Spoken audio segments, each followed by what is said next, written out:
सबसे पहले asset. Asset का मतलब क्या होता है? दो शब्दों में डिफरेंस निकालना है, एसेट और इन्वेंट्री। एसेट का मतलब बहुत सिंपल है, जो मुझे मेरे बिजनेस में ग्रोथ देती है। मतलब asset is something which gives me future economic benefits. FEB stands for future economic benefits. Future economic benefits मतलब या तो मैं उस एसेट को अपने बिजनेस में यूज करता हूं या फिर वो मुझे मेरे बिजनेस में सपोर्ट करता है, तो उससे मैं पैसा कमाता हूं, जो डायरेक्टली मेरे कंट्रोल में होता है। मेरी एसेट मेरे कंट्रोल में होती है और उसकी कॉस्ट को मैं रिलायबली मेजर कर सकता हूं। अब एसेट दो टाइप की होती है, एक होती है टेंजिबल, दूसरी होती है इंटेंजिबल। जैसे कि ये माइक्रोफोन, ये माइक्रोफोन मेरी एसेट है, बिल्कुल एसेट है सर। मैं इस माइक्रोफोन को छू सकता हूं, तो ये टेंजिबल एसेट है। Tangible asset, tangible means which can be seen, which can be touched, उसको कहते हैं टेंजिबल। बट सवाल ये आता है, सर ये माइक्रोफोन आपकी एसेट कैसे हुई? देखो, मेरा जो प्रोफेशन है, ये प्रोफेशन में मुझे बहुत बोलना पड़ता है, बहुत क्लासेस लेनी पड़ती है। अब ये सारी सिचुएशन में ये माइक्रोफोन जो है, ये मेरा एक गैजेट है which helps me to render my services in much effective and a better manner. जब मैं इतनी सारी क्लासेस लेता हूं, अब अगर मैं ओवर स्पीकिंग करता हूं तो कहीं ना कहीं आवाज डिटोरियोरेट होती है, और ये साइंटिफिकली प्रूवन है कि आप ज्यादा बोलते हैं, ज्यादा बात करते हैं, मतलब स्पेशली जैसे टीचिंग फील्ड के लोग हो गए, या फिर कमेंटेटर्स हो गए, या फिर ये जो महाराज वहाराज नहीं होते जो ये भागवत वगैरह पढ़ते हैं, तो वो सब लोग जो हो गए, इन लोगों को ओवर स्पीकिंग करना होता है। ओवर स्पीकिंग की वजह से आपकी आवाज धीरे धीरे डिटोरियोरेट होती जाती है। जैसे आईफोन के अंदर मैंने आपको देखा था ना, बैटरी हेल्थ, धीरे धीरे बैटरी हेल्थ गिरती जाती है, वैसे ही आपकी वोकल हेल्थ भी धीरे धीरे गिरती जाती है। ये माइक्रोफोन से पता क्या होता है, कभी कभी अगर गला सही नहीं है तो मैं माइक को नज़दीक रखकर धीरे से भी बात करूंगा, तो वो धीरे से भी बात करने के बाद आप लोगों तक सही आवाज पहुंचेगी। तो क्या ये मेरी एसेट नहीं है? बिल्कुल मेरी एसेट है। तो एसेट और इन्वेंट्री का डिफरेंस समझना है। इन्वेंट्री, एसेट के बारे में हमने AS10 में पढ़ा था, इन्वेंट्री के बारे में हमने AS2 में पढ़ा था। इन्वेंट्री का मतलब क्या होता है? Goods held for sale in the ordinary course of business in the process of production और rendering services, store spares, material, consumable etcetera. वैसे ही यहां पर इन्वेंट्री का मतलब इन्वेंट्री है, लेकिन अब हम बात कर रहे हैं एक इंपॉर्टेंट वर्ड के बारे में, वो है इंटेंजिबल। इंटेंजिबल, फिर इंटेंजिबल एसेट और इंटेंजिबल इन्वेंट्री के बारे में बात करेंगे। इंटेंजिबल का मतलब वो होता है पर दिखता नहीं है, जैसे कि हाँ भूत होता है पर दिखता नहीं है। इंटेंजिबल का मतलब क्या है? उसका अस्तित्व है, उसकी प्रेजेंस है, पर उसकी कहीं रिकॉग्निशन नहीं है। रिकॉग्निशन, पहचान नहीं है, और पहचान इसलिए नहीं क्योंकि दिखता नहीं, क्योंकि मैक्सिमम लोग वो मानते हैं जो सामने दिखाई देता है। अब इंटेंजिबल सामने दिखाई नहीं देता तो लोग मानते हैं अरे क्या है, ऐसे कैसे होता है। सो अब ये समझना है, ये जो पूरा स्टैंडर्ड है, ये स्टैंडर्ड काफी सिमिलर है AS10 से, क्योंकि AS10 में भी हम एसेट की ही अकाउंटिंग देख रहे हैं और ये स्टैंडर्ड में भी हम एसेट की अकाउंटिंग देख रहे हैं। The only difference in AS10 we are dealing with accounting of tangible assets and here we are dealing with accounting of intangible assets. किसकी अकाउंटिंग? Intangible assets. तो जैसे कि मैंने कहा, टेंजिबल का मतलब क्या होता है? Something which has physical substance, आपको दिखाई दे रहा है, बजा सकते हो, छू सकते हो, फेंक सकते हो, कुछ भी कर सकते हो, उसको कहते हैं टेंजिबल एसेट। इनटेंजिबल मतलब जो दिखता नहीं है, जिसको सिर्फ महसूस किया जा सकता है। प्यार इज एन इंटेंजिबल। तो अब हम यहां पर इस पूरे चैप्टर में, स्टैंडर्ड में बात करने वाले हैं अलग अलग इनटेंजिबल एसेट्स की। इनटेंजिबल एसेट्स जैसे कि गुडविल। गुडविल मतलब क्या? गुडविल मतलब बिजनेस की रेपुटेशन। भाई अगर देखो, एक तो बहुत बड़ी गलतफहमी क्या है, AS26 means only goodwill. No, AS26 includes goodwill, it is one of the intangible asset, but it is not the only intangible asset. Goodwill का मतलब क्या? Reputation of the business. बिल्कुल सही जवाब, बिल्कुल 11th-12th के लेवल का जवाब दियो। लेकिन अब समझना, मैं एक थोड़ी अलग डेफिनेशन बताता हूं। मेरी ओपिनियन में गुडविल का मतलब क्या है? अगर आप एक ऐसा प्रोडक्ट बेच रहे हो जो मार्केट में कोई और भी बेच रहा है, और वो प्रोडक्ट बेचकर आप अपने कॉम्पिटिटर के कंपैरिजन से कुछ एक्स्ट्रा दाम कस्टमर से रिकवर कर पा रहे हो, I mean you are able to fetch higher selling price, you are able to earn more that additional amount which you are getting for the same product, that is on account of goodwill. Let's take a very clear example. If you just go to market to any normal pizza shop or a pizza stall, you can get a regular size pizza with many more toppings as compared to Domino's for a much cheaper price.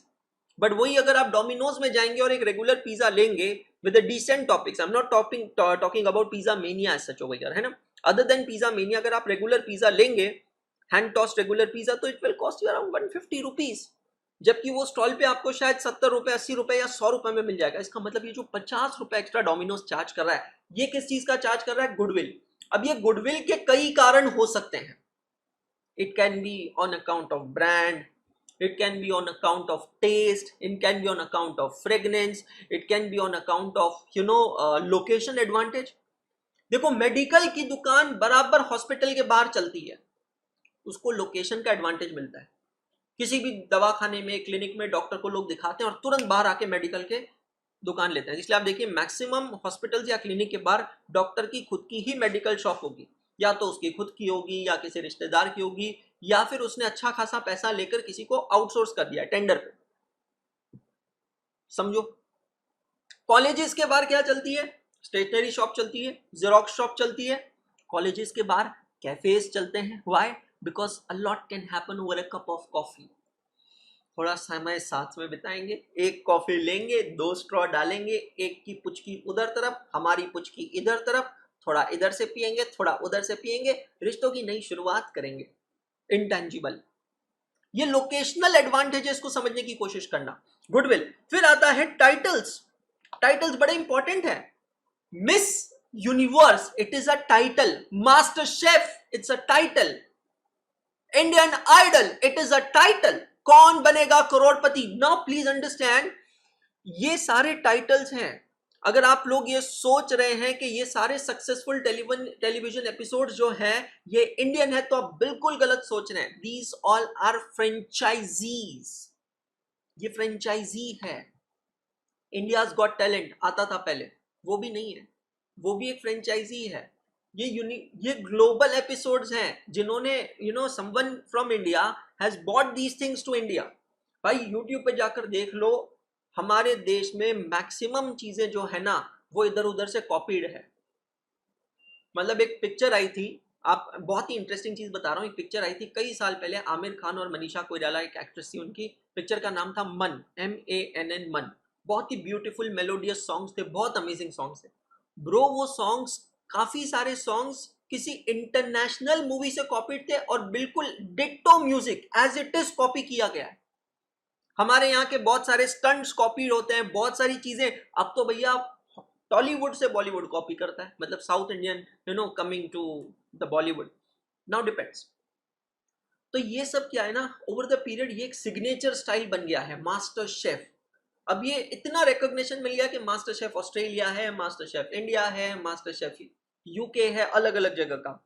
Brands, it is an intangible asset. ये सारे examples ले रहे हैं हम, मैं am just trying to build a background कि intangible asset, क्योंकि यार देखो टेंजिबल एसेट से AS10 समझना आसान है, क्योंकि उसका एक फिजिकल सब्सटेंस होता है, जो सामने दिख रहा है वो हमारा है, उससे हमारी कमाई हो रही है, समझ में आ रहा है। लेकिन इनटेंजिबल एसेट मतलब जो सामने नहीं है फिर भी वो है, तो उसको समझना थोड़ा डिफिकल्ट है, इसीलिए मैं इसको थोड़ा डिटेल में एक्सप्लेन कर रहा हूं, समझ में आ रहा है। तो ब्रांड मतलब क्या? आज ये टिक मार्क क्या है? एक नॉर्मल टिक मार्क है, पर इसको देखते ही हमारे दिमाग में एक नाम स्ट्राइक होता है। क्या नाम स्ट्राइक होता है बताओ? ये टिक मार्क को देखकर हमारे दिमाग में क्या नाम स्ट्राइक होता है? कौन से ब्रांड का है? सर ये है नाइकी। अरे हाँ यार, ये तो सही बात है, ये तो नाइकी है। यस। अब मुझे एक बात बताओ, ये टिक मार्क मतलब नाइकी कहां से? कहीं इसमें एन लिखा है, चलो नेटफ्लिक्स में समझ में आता है, ऐसे एन लिखा है तो ये नेटफ्लिक्स है, ठीक है। ये टिक मार्क देखकर नाइकी कैसे समझ में आता? बिकॉज इस टिक मार्क को नाइकी बनाने के लिए उस कंपनी ने कई साल मेहनत की है, बहुत सारा रुपया खर्चा किया है, तब जाकर आज ये पोजीशन पे पहुंचे हैं कि लोग ये टिक मार्क को देखकर कहते हैं कि हाँ ये तो नाइकी है। तो अगर किसी प्रोडक्ट पे मैं ये टिक मार्क लगा दूं तो people are going to perceive that product as a Nike product, और उसकी ऑटोमेटिकली सेलिंग कैपेसिटी बढ़ जाएगी। एक सीसीटीवी कैमरे की एड सलमान खान करते थे। कौन सी सीसीटीवी करते थे? CP+, ऊपर वाला सब देखता है।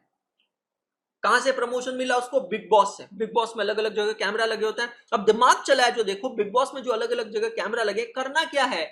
बस CP+ को हाईलाइट करना है, हर जगह कैमरा ही कैमरे को दिखा रहा है, CP+ का कैमरा। एकदम से प्राइस बढ़ गया, एकदम से सेल्स बढ़ गया। कभी आपने सोचा ये क्रिकेटर्स जो बैट यूज करते हैं, ये बैट पे जो लिखा होता है C8 MRF, ये तो टायर छोड़ के क्या बैट बनाने लग गए क्या? नहीं, they are not making bat. वो बैट उस क्रिकेटर का होता है, वो कंपनीज उसको as a advertising platform use करती है, और उन क्रिकेटर्स को एक मोटा खासा पैसा दिया जाता है just to showcase their brand on the cricket bat. I mean you imagine Sachin Tendulkar के बैट पे MRF था। मैं तो बचपन में MRF को टायर से ज्यादा सचिन के बैट का ब्रांड समझता था, ट्रस्ट मी। जब तक मुझे ये पूरा कहानी नहीं पता था तब तक मुझे क्या लगता था, MRF तो बैट बनाता है, because every time whenever Sachin hit it century he raised his bat, या Virat Kohli made a century he raised his bat. और जब बैट रेस किया तो बैट पे क्या लिखा था, MRF। इससे बढ़िया ब्रांडिंग क्या होगी? एक बार इमेजिन करके देखो। Why do people pay so much money extensively to promote their brand? Because it is the brand which will someday give them additional earning, extra income. वो क्या है? इंटेंजिबल एसेट है। मैंने क्या मतलब बताया? अगर आप एक ही प्रोडक्ट का अपने कॉम्पिटिटर के कंपैरिजन से कुछ एक्स्ट्रा पैसा कमा रहे हैं, तो वो एक्स्ट्रा पैसा किसी कारण की वजह से तो है। वो ब्रांड हो सकता है, वो गुडविल हो सकता है, वो कोई पेटेंट हो सकता है। Now what is a patent? Patent means what? You have made a formula, किसी चीज का फॉर्मूला बनाया आपने। कोविड की वैक्सीन बनी थी, उसका फॉर्मूला बना था। अब वो वैक्सीन अगर कोई दूसरी कॉम्पिटिटिव कंपनी चाहे तो क्या वो उस वैक्सीन को लैबोरेटरी में इन्वेस्टिगेट करके सेम कॉम्पोजिशन से नहीं बना सकती? इससे पहले कि सीरम इंस्टीट्यूट ऑफ इंडिया ने उस वैक्सीन को पब्लिकली रिलीज किया, उन्होंने उस वैक्सीन का क्या किया, फॉर्मुलेशन का पेटेंट कर लिया। पेटेंट का मतलब उन्होंने उस पर अधिकार ले लिया। भारत सरकार के पास गए और जाकर उसका अधिकार ले लिया कि अब इस फॉर्मूला के साथ कोई भी और ये वैक्सीन नहीं बना सकता, क्योंकि इस पे मेरा अधिकार है, और अगर कोई ये बनाता है तो मेरे को पूरा लीगल अधिकार मिलता है। I can sue that person, ये मेरा राइट है। That is patent, copyright. Similarly कोई ऑथर अपनी किताब लिखता है, अपनी मेहनत से, हार्ड वर्क से किताब लिखता है। ये किताब लिखने के बाद में वो क्या चाहता है? वो चाहता है कि वो उसको फाइनेंशियली कन्वर्ट करे, मोनिटाइज करे। कैसे करेगा मोनिटाइज? वो किताब ले जाएगा किसी पब्लिशर के पास। पब्लिशर क्या करता है? पब्लिकेशन अलग होता है, ऑथर अलग होता है।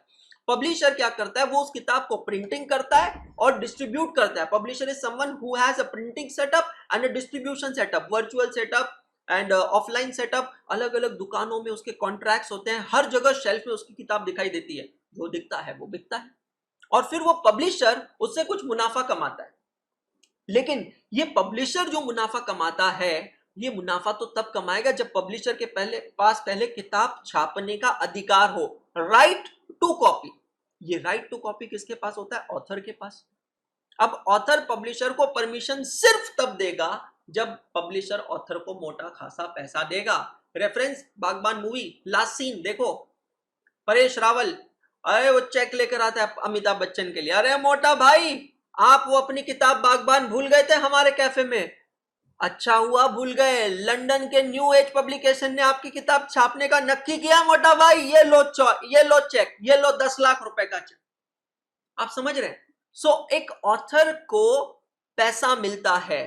क्या मिलता है? पैसा मिलता है। कब मिलता है? जब वो अपने अधिकार किसी और को देता है कि तुम मेरी किताब छापकर बेच सकते हो। वेबसाइट और ऐप, वर्चुअली आप सोचोगे एक्चुअल में नेटफ्लिक्स है क्या? कहां से चालू हुआ ये धंधा? कैसे चालू हुआ है धंधा? मैं आपको एग्जांपल देता हूं, हिस्ट्री ऑफ नेटफ्लिक्स, ठीक है? I don't know, you guys were may be probably not even born in that era. आपने शायद वो एरा भी नहीं देखा होगा। मैं जब बहुत छोटा था, तब एक सिस्टम चला करता था जहां पर आप मूवीज को रेंट पे लेके आते थे। पहले वीसीआर होते थे, उसके बाद में सीडी प्लेयर्स आए। तो वीसीआर के अंदर कैसेट्स लगती थी बड़ी बड़ी, और सीडी प्लेयर के अंदर सीडीज लगती थी, जो तो आपने देखी है। अब ये जो मूवीज है, ये मूवीज के कुछ वीडियो पार्लर्स होते थे। वो वीडियो पार्लर्स पे आप जाकर सीडी रेंट पे लेके आ सकते थे। मतलब वो वीडियो पार्लर्स वो दुकानें होती थी जिनके पास सीडी होती थी, मूवीज की सीडी होती थी। ये मूवीज की सीडी उनको कहां से मिलती थी? मूवी के प्रोड्यूसर, डिस्ट्रीब्यूटर, वो पूरा चैनल वहां से चलता था, समझना। अब ये वीडियो पार्लर वाले लोगों को सीडी किराए पे देते थे 24 आवर्स के लिए। मुझे अभी भी याद है 30 रुपए किराया चलता था 24 घंटे का। तो आप 30 रुपए देकर 24 घंटे के लिए वो सीडी अपने घर पे लेकर आ सकते थे और अपने घर के सीडी प्लेयर में जितनी बार चाहे वो मूवी आप देख सकते थे अनलिमिटेड व्यू के साथ 24 घंटे के लिए। तो नेटफ्लिक्स ने वो मॉडल को बोरो किया। It started as a movie rental platform. The idea was borrowed from this business model, but it was to be done virtually. So initially what they did is they put it up certain movies on their servers and they started renting out those movies. Then once they built up a huge database, huge collection, then they thought of an idea कि instead of renting out movies individually, what if I go to subscription model? What if I go and say my customers, okay, instead of paying me for movie A or movie B or for movie C, what if you pay me an X amount and you access my entire database? Over the period of years मैंने जो भी movies का database बनाया है वो database आप access करो। आप 1 महीने का, 6 महीने का, 3 महीने का, साल भर का सब्सक्रिप्शन ले लो और आप वो पूरा डेटाबेस एक्सेस करो। धीरे धीरे ये मॉडल सक्सेसफुल होने लगा और फिर बाद में नेटफ्लिक्स ने क्या किया, उन्होंने देखा कि अच्छा अब एक थ्रेशोल्ड आ गया। किसी भी बिजनेस का एक थ्रेशोल्ड आता है कि अब इससे ज्यादा सब्सक्रिप्शन नहीं बिकेंगे, क्योंकि ये जो मूवी है ये नेटफ्लिक्स के साथ साथ अमेजॉन प्राइम पे भी है। अमेजॉन प्राइम भी एक कॉम्पिटेटिव बिजनेस बन गया है, हॉटस्टार भी एक कॉम्पिटेटिव बिजनेस बन गया है, वो भी यही मॉडल पे आ गए। तो अब मैं ऐसा क्या करूं कि मेरा कस्टमर सिर्फ मेरे पास आए। देखो एक तो तरीका है मैं एक अच्छा यूजर इंटरफेस बनाऊं, एक अच्छा ऐप एक्सपीरियंस बनाऊं। दोस्त मैं ऑलमोस्ट हर टाइप का ओटीटी प्लेटफॉर्म सब्सक्राइबर हूं, हर टाइप का। मतलब मेरे पास I think not less than 40 subscription होंगे, अलग अलग ओटीटीज के एप्स के 40 सब्सक्रिप्शन कम से कम होंगे मेरे पास। हाँ उतने तो होंगे। मैं आपको ऑनेस्टली एक चीज बताऊं, my experience is according to me Netflix has the best UI, best user interface. I mean मुझे सबसे पथेटिक लगता है अमेजॉन प्राइम, ट्रस्ट मी। उसके ऊपर मैं रखना चाहूंगा हॉटस्टार, जो ये ज्यादा फ्रीक्वेंटली यूज्ड है वो, लेकिन मैं टॉप पे रखना चाहूंगा नेटफ्लिक्स। क्या यूजर इंटरफेस है बॉस, हर तरीके से। मतलब आप उसका होम पेज देख लो, आप उसका सेटअप देख लो, मेन्यूज देख लो, स्क्रॉलिंग ऑप्शंस देख लो, वीडियो प्ले करने का फॉरवर्ड बैकवर्ड, सारी चीजें अल्टीमेट अमेजिंग है। इसके लिए नेटफ्लिक्स ने खर्चा नहीं किया रहेगा क्या, मेरे को बता।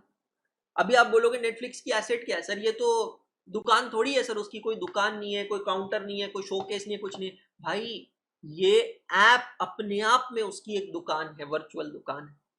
नेटफ्लिक्स ने देखा कि यार मैं ऐसा क्या करूं कि अब मेरे कॉम्पिटिटर्स छोड़ के लोग सिर्फ मेरे पास आए, क्योंकि हॉटस्टार तो बहुत बड़ा कॉम्पिटिटर था।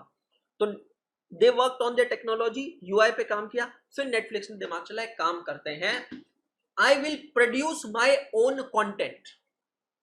अब बहुत हो गया कि दूसरों की पिक्चरें खरीद कर अपने प्लेटफॉर्म पे अपलोड करो। अब समय आ गया कि अब अपनी खुद की पिक्चरें बनाई जाए। And therefore they have started with Netflix originals, a dedicated series only for Netflix, चाहे वो वेब सीरीज हो या मूवी हो। मतलब अब वो मूवी जो है वो प्रोडक्शन स्टेज पे ही नेटफ्लिक्स ले लेगा। मतलब अब अगर वो मूवी किसी को देखनी है तो वो मूवी देखने के लिए आपको नेटफ्लिक्स का ही सब्सक्रिप्शन लेना पड़ेगा और कोई choice. Now you have given one more reason for customers to take your subscription. Exactly वैसे मेरे दोस्त, जैसे क्रिकेट मैच देखना है तो जियो हॉटस्टार ही लेना पड़ेगा। बहुत ही स्ट्रेटेजिक मूव है, बहुत ही स्ट्रेटेजिक मूव है अंबानी जी का। भाई पहले सिर्फ जियो अलग था, हॉटस्टार अलग था। तो पहले जियो ने पिछले बार क्या किया, आईपीएल के मैचेस को टेलीकास्ट कर दिया फ्री ऑफ कॉस्ट, लोगों को कोई पैसा नहीं देना है, ताकि लोग ऐप डाउनलोड कर सके, ज्यादा से ज्यादा लोग जियो के ऐप डाउनलोड कर सके। फिर जियो ने क्या किया, they have merged with Hotstar. It has become now Jio Hotstar, and now they are charging amounts. And you know, in India cricket is religion, cricket is religion, and now they are charging premium amount for it, and people are paying for it. People are absolutely paying for it because match चल रहा है भाई, India Pakistan का अगर match चल रहा है, चलो आईपीएल नहीं, इंडिया पाकिस्तान का मैच चल रहा है, मेरे कितना भी पैसा ले, मेरे को सब्सक्रिप्शन चाहिए, मेरे को टीवी पे वो मैच देखने का ही देखने का। पहले स्टार के पास ये राइट्स थे, दिमाग चला हुआ। Intangible asset includes know how. Know how का मतलब क्या है, how to do something, that technology. मुझे अभी भी याद है 2020 में जब मैंने वर्चुअल एजुकेशन चालू किया था, people use to come to me, talk to me, ask me कैसे पढ़ाते हैं, कौन से गैजेट्स चाहिए, कौन सी टेक्नोलॉजी चाहिए, कौन से सॉफ्टवेयर चाहिए, क्या चाहिए, कैसे चाहिए, इंटरनेट कैसा चाहिए, किसको किस में जोड़ना है, कौन सी केबल चाहिए होती है, कैसे होता है. It was something which was not easily accessible. People were like, sir आपके पीछे ये बैकग्राउंड कैसे हट रहा है, ये बैकग्राउंड कैसे, अभी अभी सबको पता है. अब वो पुराना हो गया. देखो प्रिंसिपल क्या है इस वर्ल्ड का, परफॉर्म और पेरिश, सिंपल चीज है. लोगों को हमेशा कुछ नया चाहिए, हर बार कुछ नया चाहिए. अगर तुम कुछ एक इन्वेंट करके सोच रहे हो मैं बहुत भारी हूं, मैंने इन्वेंट कर लिया, खत्म, अब जिंदगी भर बैठ के इससे कमाऊंगा, अबे भारतीय रेलवे या स्टेट बैंक ऑफ इंडिया में जॉब नहीं कर रहे हो, ऐसे नहीं चलेगा.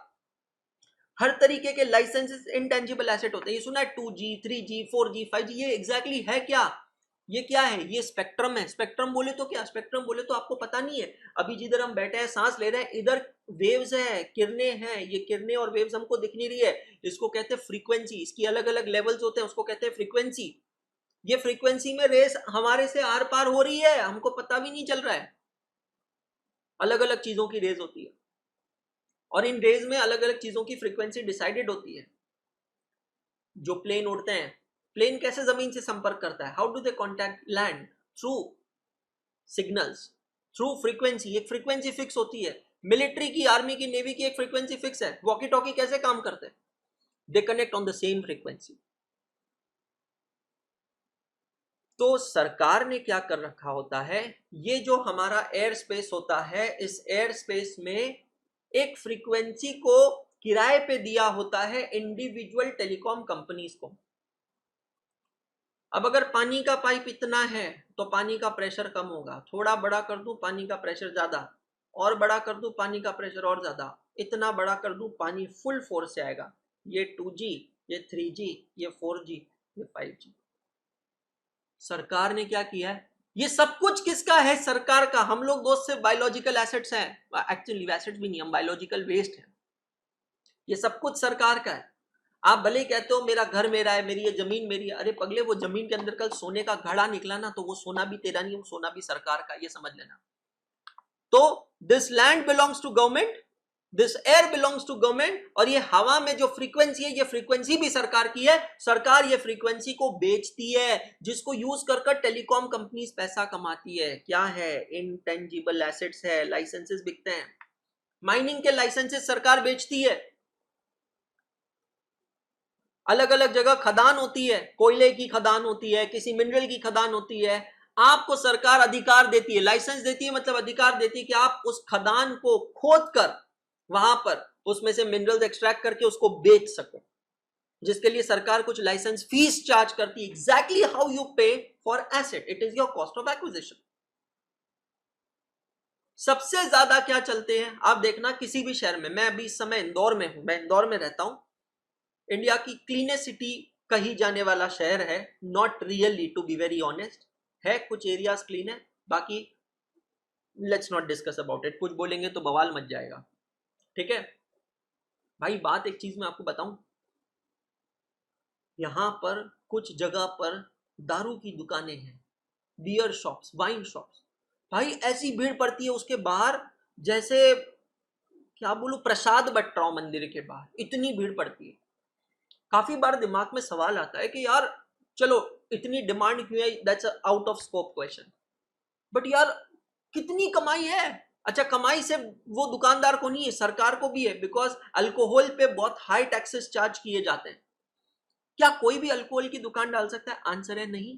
अल्कोहल की दुकान डालने के लिए लाइसेंस चाहिए, पेट्रोल पंप डालने के लिए लाइसेंस चाहिए. मतलब आप सोचो ना, हम लोग we often think about the product कि मैं किस चीज की दुकान डालूं और क्या मेरा प्रोडक्ट बिकेगा नहीं बिकेगा. भाई ये तो कुछ ऐसे प्रोडक्ट है, क्योंकि इंसान गम में भी पीता है और इंसान खुशी में भी पीता है, मतलब इंसान पीता ही पीता है. चीता भी तो पीता है, सोच के देखो. सॉफ्टवेयर्स, सॉफ्टवेयर्स क्या है, इंटेंजिबल एसेट नहीं है. यस, अलग अलग चीजों के सॉफ्टवेयर आ गए हैं आजकल. आई मीन हर चीज एक सॉफ्टवेयर है, everywhere there is a software. आप टिंडर ऐप यूज करो, वो भी एक इंटेंजिबल एसेट है. आप स्नैपचैट यूज करो, वो भी एक इंटेंजिबल एसेट है. इंस्टाग्राम यूज करो, इंटेंजिबल एसेट है. फेसबुक मम्मी पापा यूज करते हैं, इंटेंजिबल एसेट है. यूट्यूब का ऐप हम यूज करते हैं, इंटेंजिबल एसेट है. अभी आप मुझे अड्डा 24/7 के ऐप पे देख रहे हैं, ये भी एक इंटेंजिबल एसेट है. मैं अपने सिस्टम में कई तरीके के ऐप्स यूज कर रहा हूं, ये भी एक इंटेंजिबल एसेट है. तो सबसे पहले समझो इंटेंजिबल एसेट मतलब क्या. और क्या इंटेंजिबल एसेट इन्वेंट्री हो सकती है? आंसर है यस।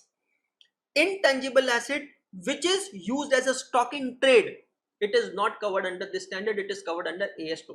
सर अब इसका मतलब क्या है? अब इसका मतलब नहीं समझ पाया। intangible asset used as a stock in trade, इसका मतलब क्या है? इसका मतलब सिंपल है, मैं एक टीचर हूं, मैं अपने वीडियो लेक्चर्स बनाता हूं, सीधी सी बात है। देखो भाई, समाज सेवा तो कोई करने नहीं बैठा, मैं क्यों लेक्चर्स बनाता हूं? मैं क्यों ये लेक्चर्स को यूट्यूब पे अपलोड करता हूं? सिंपल लॉजिक समझो भाई। देखो सिंपल है, मेरे को भी मेरा घर चलाने का है, आपको भी जैसे सीए बनने के बाद क्या करने का? समाज सेवा करने का नहीं, सीए बनने के बाद पैसा कमाने का है। बचपन से लेकर हम सब लोग, मैक्सिमम लोग फाइनेंशियली डिप्राइव फैमिली से बिलोंग करते हैं, बराबर है। छोटी छोटी जरूरतों के लिए पेट काटते हैं। क्यों काटते हैं? बड़े होकर पढ़ाई करेंगे, पढ़ाई कर कर अच्छा पैसा कमाएंगे, अच्छा पैसा कमाएंगे, खुद की परिवार की जरूरतें पूरा करेंगे। मेरे को बताओ, यहाँ क्लास में बैठने वाला हर इंसान क्या रोटी कपड़ा मकान के लिए बैठा है क्या? नहीं ना। किसी को शौक नहीं है क्या? हर एक को शौक है मेरे पास आईफोन होना चाहिए, हर एक को शौक है कि मेरे को घूमने फिरने को जाना है, मेरे को प्लेन से जाने का है, मेरे को गाड़ी खरीदने की, अच्छा घर खरीदने का, फॉरेन ट्रिप करने का, बरोबर है। तो रोटी कपड़ा मकान come out of that shit, ठीक है, पहली बात। दूसरी बात, अब सबकी एम्बिशन होती है, मेरी भी एम्बिशन है। अभी मैं क्या धरती पे सीधा बड़ा होकर आया क्या? नहीं, तुम्हारी तरह मैं भी यही जर्नी से निकला हूँ। तो मैं जब ये जर्नी से निकला हूँ तो मेरी भी एम्बिशन यही रहे ना। मैं भी फाइनेंशियली डिप्राइव फैमिली से बिलोंग करता था, तो बचपन में बहुत सारे सपनों को क्या किया? बैलेंस शीट में कैरी किया। बैलेंस शीट में कैरी किया कि हाँ, बड़े होके जब सीए बन जाएंगे, कमाएंगे, तब एक एक करके इन सपनों को पूरा करेंगे। तो मैं यहाँ पर क्यों पढ़ा रहा हूँ? सिंपल है, ओपन है, क्लियर बोल रहा हूँ भाई। पढ़ाना, teaching is a commercial activity. और गलत क्या है भाई? चोरी करके पढ़ा रहा हूँ क्या? सिंपल है, चोरी करके कमा रहा हूँ। मैं यहाँ पर अपने लेक्चर्स यूट्यूब पे क्यों डाल रहा हूँ? ताकि जो बच्चा यूट्यूब पे देखेगा उसको मेरे टीचिंग क्वालिटी समझ में आएगा। उल्टा उसमें तो बच्चे का फायदा है भाई। अगर कोई खरीदे और उसके बाद में उसको कंटेंट अच्छा ना लगे, तब तो बच्चे का शायद नुकसान हो जाएगा। क्या मैंने टीचर का खरीदा, अच्छा उसमें भी टीचर की गलती नहीं है भाई। हम लोग डॉक्टर के पास जाते, डॉक्टर को दिखाते, फीस पे करते, डॉक्टर दवाई देता, दवाई नहीं लगी तो क्या? डॉक्टर के पास जाकर उल्टी करते क्या कि भैया डॉक्टर हम हमारी दवाई वापस निकाल लो, हमारे को हमारा पैसा वापस दो। I mean, visiting a doctor, is it an assurance that you will be treated? The answer is no. Now there are logics to it. अगर किसी डॉक्टर का ट्रीटमेंट लगता है तो पेशेंट अपने आप उसका ब्रांड एम्बेसडर बनता है। हाँ, ये डॉक्टर का ट्रीटमेंट अच्छा है, इसकी दवाइयां मुझे हमेशा लगती है, ये डॉक्टर का ट्रीटमेंट अच्छा है, उसके पास जाकर उसकी दवाएं, तो उसके पेशेंट्स, कस्टमर मल्टीप्लाई होंगे। अच्छा, किसी डॉक्टर का ट्रीटमेंट नहीं लगता है तो भी ये नहीं है कि भाई वो खाली बैठा है। भगवान ने सबके लिए किसी ना किसी को बनाया। Same thing is with teacher. अगर टीचर तुमको पढ़ा रहा है तो ये कोई अश्योरेंस नहीं है कि इस टीचर से पढ़ के तुम पास ही होगे, क्योंकि एग्जाम तो तुमने देनी है जाके। पर टीचर क्यों पढ़ाता है? ताकि तुमको अच्छा कंटेंट दे सके। तुमको क्या देखने का as a teacher, as a student? मेरी वेवलेंथ किससे मैच होती है, मेरे को कंटेंट किसका समझ में आ रहा है। अभी अकाउंट्स के टीचर इंडिया में दर्जनों भर टीचर भरे पड़े हैं, राइट। AS26 में अकेला तो पढ़ा नहीं रहा हूं, बहुत सारे लोग पढ़ा रहे हैं। अब किसका पढ़ाया हुआ आपके दिमाग में बैठता है, आपकी वेवलेंथ किससे मैच होती है, ये आपको डिसाइड करना होता है। अब ये प्रोडक्ट खरीदने के बाद अगर आप डिसाइड करते हो तो उसमें शायद आपका नुकसान होगा। इसीलिए यूट्यूब पे लेक्चर्स डाले जाते हैं कि भैया आप पहले ही देखो, पहले इस्तेमाल करें, फिर विश्वास करें। और ऐसे नहीं कि एक दो लेक्चर्स डाले जाते हैं, हम लोग लाइव भी लेते हैं, हम लोग रिकॉर्डेड भी डालते हैं, सारी चीजें डालते हैं ताकि आपको कंटेंट मिल जाए। ये जो कंटेंट मैं बना रहा हूं, ध्यान से समझना, क्या ये मेरा IPR नहीं है, इंटेलेक्चुअल प्रॉपर्टी राइट नहीं? क्या ये मेरी इंटेंजिबल एसेट नहीं है? मुझे सोच के जवाब दो। आंसर है यस। मैं जो ये लेक्चर रिकॉर्ड कर रहा हूं, सर आपकी कॉस्ट क्या है? खाली तो बैठे थे 2 घंटे, खाली बैठने की जगह क्लास ले लिया? नहीं, ये क्लास लेने लायक बनाने के लिए पूरी जवानी गई है। जवानी के वो वाले दिन गए हैं, समझ रहे? वो वाले दिन हम भी बैठ सकते थे पेड़ों के नीचे, हम भी बैठ सकते थे एक गिलास कॉफी लेकर 2 स्ट्रॉ लगाकर इधर उधर, पर हम नहीं बैठे। जवानी के वो वाले दिन गए हैं, समझ रहा है? वो कॉस्ट नहीं थी, वो इम्प्लिसिट कॉस्ट नहीं थी, अपॉर्चुनिटी कॉस्ट। फिर कुछ एक्सप्लिसिट कॉस्ट लगी। ब्रो, वो पैसा कहां से रिकवर होगा, कैसे रिकवर होगा? तो आप अभी मत देखो, आप टोटल चीज देखो ना। तो मेरी इस क्लास की कॉस्ट है, पर ये कॉस्ट से मेरी एक इंटेंजिबल एसेट बिल्ड हो रही है। आज लेक्चर है, ऐसे पूरी एक एक लेक्चर से बैच बनती है, ये बैच का एक प्रोडक्ट बनता है। वो प्रोडक्ट, वो वीडियोस को हम एनक्रिप्ट करते हैं, एक टेक्नोलॉजी यूज करके, सॉफ्टवेयर यूज करके एनक्रिप्ट किया जाता है। नहीं तो वीडियो इधर उधर फ्री में बढ़ जाएंगे। एनक्रिप्ट किया जाता है मतलब उसको लॉक किया जाता है। लॉक कर दिया जाता है वो वीडियो को, कि वो वीडियो सिर्फ उसी प्लेयर पे खुलेगा, वो वीडियो सिर्फ इतनी बार चलेगा, वो वीडियो सिर्फ इतने समय तक चलेगा, और उसके बाद में उसको गूगल ड्राइव पे या पेन ड्राइव पे कॉपी करके फिर बच्चों को दे दिया जाता है, जिसके लिए बच्चा कुछ अमाउंट पे करता है, समथिंग इन रिटर्न कंसिडरेशन। अब ये जो वीडियो लेक्चर्स हम बेच रहे हैं, our video lectures on Google drive pen drive sold by our partners. अब भाई समझ लो एक छोटी सी जगह है, सपोज दरभंगा। अब दरभंगा के अंदर किसी बच्चे को मेरी क्लास लेनी है, बहुत सेल होता है वहां से, इसलिए बता रहा हूँ। अब वो बच्चा, उसके पास इतने रिसोर्सेज नहीं है कि वो डायरेक्टली हमारी वेबसाइट पे जाए, खरीदे, कुरियर का इंतजार करे। तो दरभंगा में हमारा एक फ्रेंचाइजी है, मतलब सेलिंग पार्टनर है, एक ऐसा बंदा है जो कि चार्टर्ड अकाउंटेंट है दरभंगा में। सोचो इतनी छोटी जगह है, महाराष्ट्र के कोल्हापुर में। अब ये लोग क्या करते हैं, हमारे लेक्चर्स के जो पेन ड्राइव गूगल ड्राइव है उनको हमसे खरीद के आगे बच्चों को बेचते हैं। मतलब एक तरीके से वो लोग रिटेलर का काम करते हैं, हम डिस्ट्रीब्यूटर रिटेलर का काम करते हैं, समझ में आ रहा है? They are channelling our product. उनके लिए इंटेंजिबल एसेट क्या है? स्टॉक है। और वो कहां कवर होगा? AS2 में। इस स्टैंडर्ड में वो कवर नहीं होगा। इस स्टैंडर्ड में AS26 में कौन सी इंटेंजिबल एसेट्स कवर होगी? Those intangible assets which are held as intangible assets, not held as inventory. Financial assets और investments held for sale, they are not covered under this standard, है ना? So what is the scope of this standard? Let us understand. The scope of this standard is intangible assets which are covered by other standards are not covered on this standard. We are looking at the exclusions. क्या क्या cover नहीं होता है? Financial assets cover नहीं होती है। Mineral rights and expenditure on exploration for or development and extraction of mineral oil, natural gas and similar non-regenerative resources, मतलब ये सारे अधिकार इस स्टैंडर्ड में कवर नहीं होते हैं। Intangible asset arising in insurance enterprise from contract with policy holders, policy holders के साथ कॉन्ट्रैक्ट किया है, उसमें अगर किसी तरीके का इंटेंजिबल एसेट जनरेट हो रहा है, वो इस स्टैंडर्ड में कवर नहीं हो रहा है। Expenditure on termination benefits, employ के टर्मिनेशन बेनिफिट्स होते हैं। टर्मिनेशन बेनिफिट्स मतलब benefits to be given to the employ after termination, जब वो उनकी ड्यूटी खत्म हो जाएगी, एम्प्लॉयमेंट खत्म हो जाएगा, उसके बाद जो हम उन्हें बेनिफिट देते हैं, जैसे कि provident fund, gratuity, pension fund, वो यहाँ पर कवर नहीं होता है। Express inclusion, this standard covers intangible assets, ठीक है, एग्रीड है। उसके अलावा कुछ चीजें स्पेसिफिकली ये स्टैंडर्ड जो कवर करता है वो क्या है? Expenditure on advertising, expenditure on training, expenditure on startup, expenditure on research and development, rights under licensing agreement and underlying intangible assets in finance lease. इन सबको डिटेल में देखेंगे, अभी तो सिर्फ एक बैकग्राउंड में आपके लिए बना रहा हूं। अब सबसे पहले एक एक करके समझते हैं। What is the definition of an intangible asset? Intangible asset आखिर कहते किसे हैं? ये चार क्राइटेरिया ध्यान रखना, ये चार शब्द ध्यान रखना, जिससे समझ में आएगा इंटेंजिबल एसेट किसे कहते हैं। सबसे पहले इट शुड बी आइडेंटिफाइबल, दूसरा नॉन मॉनेटरी एसेट, तीसरा विदाउट फिजिकल सब्सटेंस, एंड चौथा which are held for use for production of goods और रेंडरिंग सर्विसेज। आराम से समझते हैं एक एक को डिटेल में। इंटेंजिबल एसेट क्या होती है? सबसे पहले it should be identifiable. Identifiable मतलब उसकी एक अलग पहचान होनी चाहिए। अब मेरे को एक बात बताओ, एक सिंपल एग्जांपल लेते हैं। मैं अपने लैपटॉप पे अभी एक सॉफ्टवेयर यूज कर रहा हूं जिससे मैं आपके लिए लाइव जाता हूं। ये सॉफ्टवेयर आइडेंटिफाइबल है क्या? देखते हैं। तो ये कैसे देखेंगे? कहते हैं ना, the greatness of love is felt in its absence. किसी चीज की कमी तब पता चलती है जब वो चीज आपके पास नहीं होती। जब तक वो चीज हमारे पास है तब तक उसकी अहमियत हमें पता नहीं चलती है। अगर मेरे लैपटॉप पे ये सॉफ्टवेयर नहीं होता था जिससे मैं लाइव जा सकूं, तो क्या आप तक मेरा कंटेंट पहुंचता था? क्या आप तक मेरी क्लासेस पहुंचती थी? जवाब दो, हाँ या ना। आंसर है नहीं। तो क्या मैं इस सॉफ्टवेयर को आइडेंटिफाई कर सकता हूं? चलो, लैपटॉप तो हार्डवेयर है, फिजिकल सब्सटेंस है, AS10 में कवर होगा, ठीक है, पर क्या मैं इस सॉफ्टवेयर को आइडेंटिफाई कर सकता हूं? आइडेंटिफाइबल मतलब क्या है? It should be clearly distinguishable from goodwill. ये जो भी चीज है, ये टेलीकॉम कंपनीज पैसा कैसे कमाती है? लोग इधर से फोन पे बात करते हैं, उधर से बात करते हैं, दोनों के बीच में तो वायर नहीं है, कैसे बात कर रहे हैं?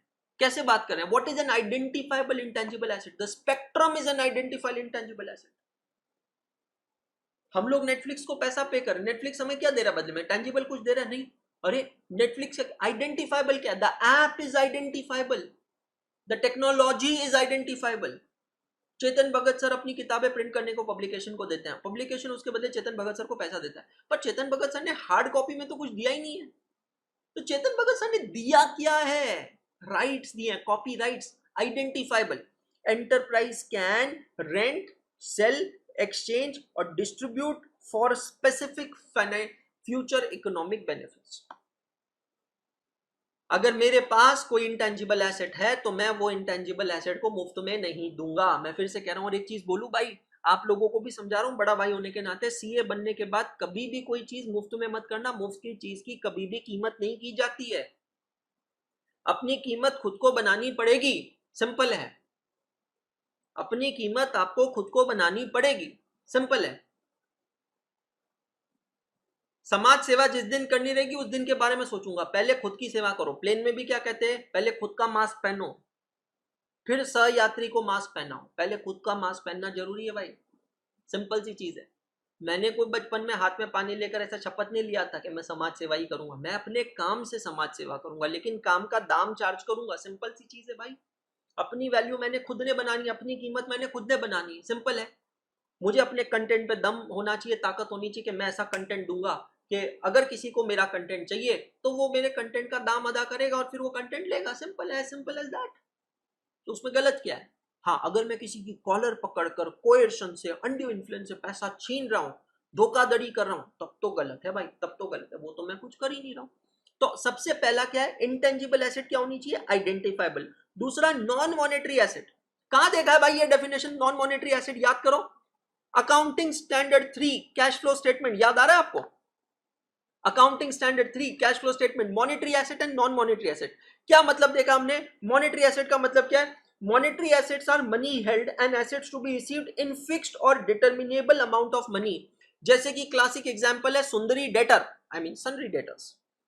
मुझे पता है ईयर एंडिंग डेट पर मेरी बैलेंस शीट में जो सनरी डेटर्स का अमाउंट दिख रहा है, मुझे वो अमाउंट देखकर क्लियरली पता है कि मुझे डेटर से कितना पैसा मिलने वाला है, एग्जैक्ट अमाउंट असरटेनेबल है। लेकिन क्या मैं यही चीज फिक्स्ड एसेट्स के लिए बोल सकता हूं क्या? नहीं बोल सकता हूं। फिक्स एसेट्स मेरे बुक में जिस वैल्यू पे दिख रही है, क्या वही वैल्यू मुझे मिलेगी? आंसर है नहीं, उससे कम भी मिल सकती है, उससे ज्यादा भी मिल सकती है। तो उसको हम क्या कहेंगे? Non monetary asset.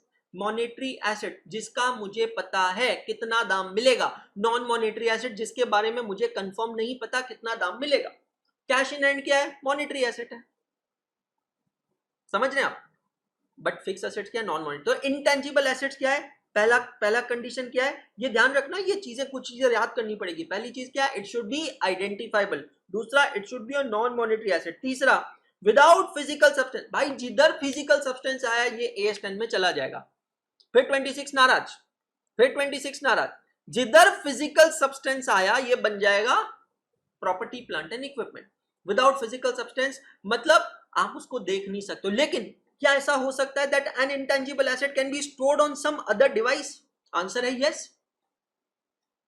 तो हमारे जो वीडियो लेक्चर्स हैं वो, या फिर किसी की मूवी जो है, देखो कंटेंट तो सेम है, एक एंटरटेनमेंट कंटेंट है, दूसरा एजुकेशनल कंटेंट है। ये कंटेंट जो है आप हार्ड डिस्क पे सेव करके बेच सकते हो, हाँ जी। आप SSD पे बेच सकते हो, वो नई टाइप की हार्ड डिस्क आई ना जिसमें कम जगह लगती है, उसकी बात कर रहा हूं। आप पेन ड्राइव पे बेच सकते हो, आप CD पे बेच सकते हो, यस। पर सर एक बात बताओ, ये बहुत अच्छा पॉइंट आपने रेज किया। सर एक सॉफ्टवेयर जो CD पे रिकॉर्ड हुआ है वो इंटेंजिबल एसेट कैसे हुआ? वो तो सर फिजिकल सब्सटेंस हुआ ना, तो वो तो टेंजिबल एसेट में आएगा। बहुत बढ़िया सवाल पूछो बिडू। और यहां पर आता है concept of hybrid assets. Now what is the meaning of hybrid assets? Hybrid assets means there are assets which has physical substance also and intangible substance also. Classic example is a software recorded on a CD और video lecture, Anshul Agarwal का video lecture costing का या advanced accounting का जो एक pen drive पे मिलता है। अब क्या सर उसको क्या ट्रीट करेंगे, टेंजिबल या इंटेंजिबल? तो हाइब्रिड एसेट्स के केस में we record the transaction on the basis of the principal asset. सिर्फ समझने की कोशिश करना, क्वेश्चन किसी भी सेगमेंट पे पूछा जा सकता है, ठीक है। अब फोकस, मैं एक लैपटॉप खरीदता हूं, ठीक है। लैपटॉप को चलाने के लिए मुझे एक सॉफ्टवेयर चाहिए जिसको कहते हैं operating system, also known as system software, बराबर है। मतलब अगर मेरे पास सिस्टम सॉफ्टवेयर नहीं है तो मेरा लैपटॉप तो डब्बा है। Microsoft Windows is a system software. तो अगर मेरे पास सिस्टम सॉफ्टवेयर नहीं है तो मेरा लैपटॉप तो एक डब्बा है, मेरा लैपटॉप चलेगा नहीं। मतलब this hardware can not work without this software. But when I purchase a laptop, ध्यान से सुनना, अ laptop which has a hardware and a software, what is the principal asset? मैं किस चीज के लिए खरीद रहा हूं, मैं क्या देखकर खरीद रहा हूं? लैपटॉप कितना बड़ा है, स्क्रीन का साइज क्या है, कैमरे की क्वालिटी क्या है, उसमें प्रोसेसर कौन सा है, हार्ड डिस्क कितनी है, रैम कितनी है, रोम कितनी है, ये सारी चीजें। मतलब प्रिंसिपली मैं उसको एक टेंजिबल यूज के लिए खरीद रहा हूं। डेफिनेटली उसको चलाने के लिए सॉफ्टवेयर जरूरी है। अब मैं ये नहीं कर सकता हूं कि मैं लैपटॉप की कॉस्ट को AS10 के अंदर प्रॉपर्टी प्लांट एंड इक्विपमेंट की तरह ट्रीट करूं और अंदर के ऑपरेटिंग सिस्टम को मैं AS26 में इंटेंजिबल एसेट ट्रीट करूं। ये तो मैं नहीं कर सकता क्योंकि ये दोनों सेपरेबल नहीं, प्लीज अंडरस्टैंड। तो मुझे इस टाइप की एसेट को कैसे ट्रीट करना चाहिए? तो AS26 कहता है you take the decision on the basis of principal asset. My principal asset is I am purchasing a laptop which is a tangible asset, therefore a laptop with the system software will be classified under AS10 property plant and equipment. Okay, that's one thing. Now in my laptop, suppose I purchase a software, suppose tally software मैं खरीदता हूं, सस्ता तो नहीं आता है, 15-20 हजार रुपए का सॉफ्टवेयर आता है कम से कम। अब ये 15-20 हजार रुपए का जो टैली सॉफ्टवेयर मैंने खरीदा है, टैली अकाउंटिंग सॉफ्टवेयर, ये मेरे लिए क्या है? क्या मैं इसको AS10 में ले जाऊं या मैं इसको AS26 में ले जाऊं? अब ये सोचने वाली बात है।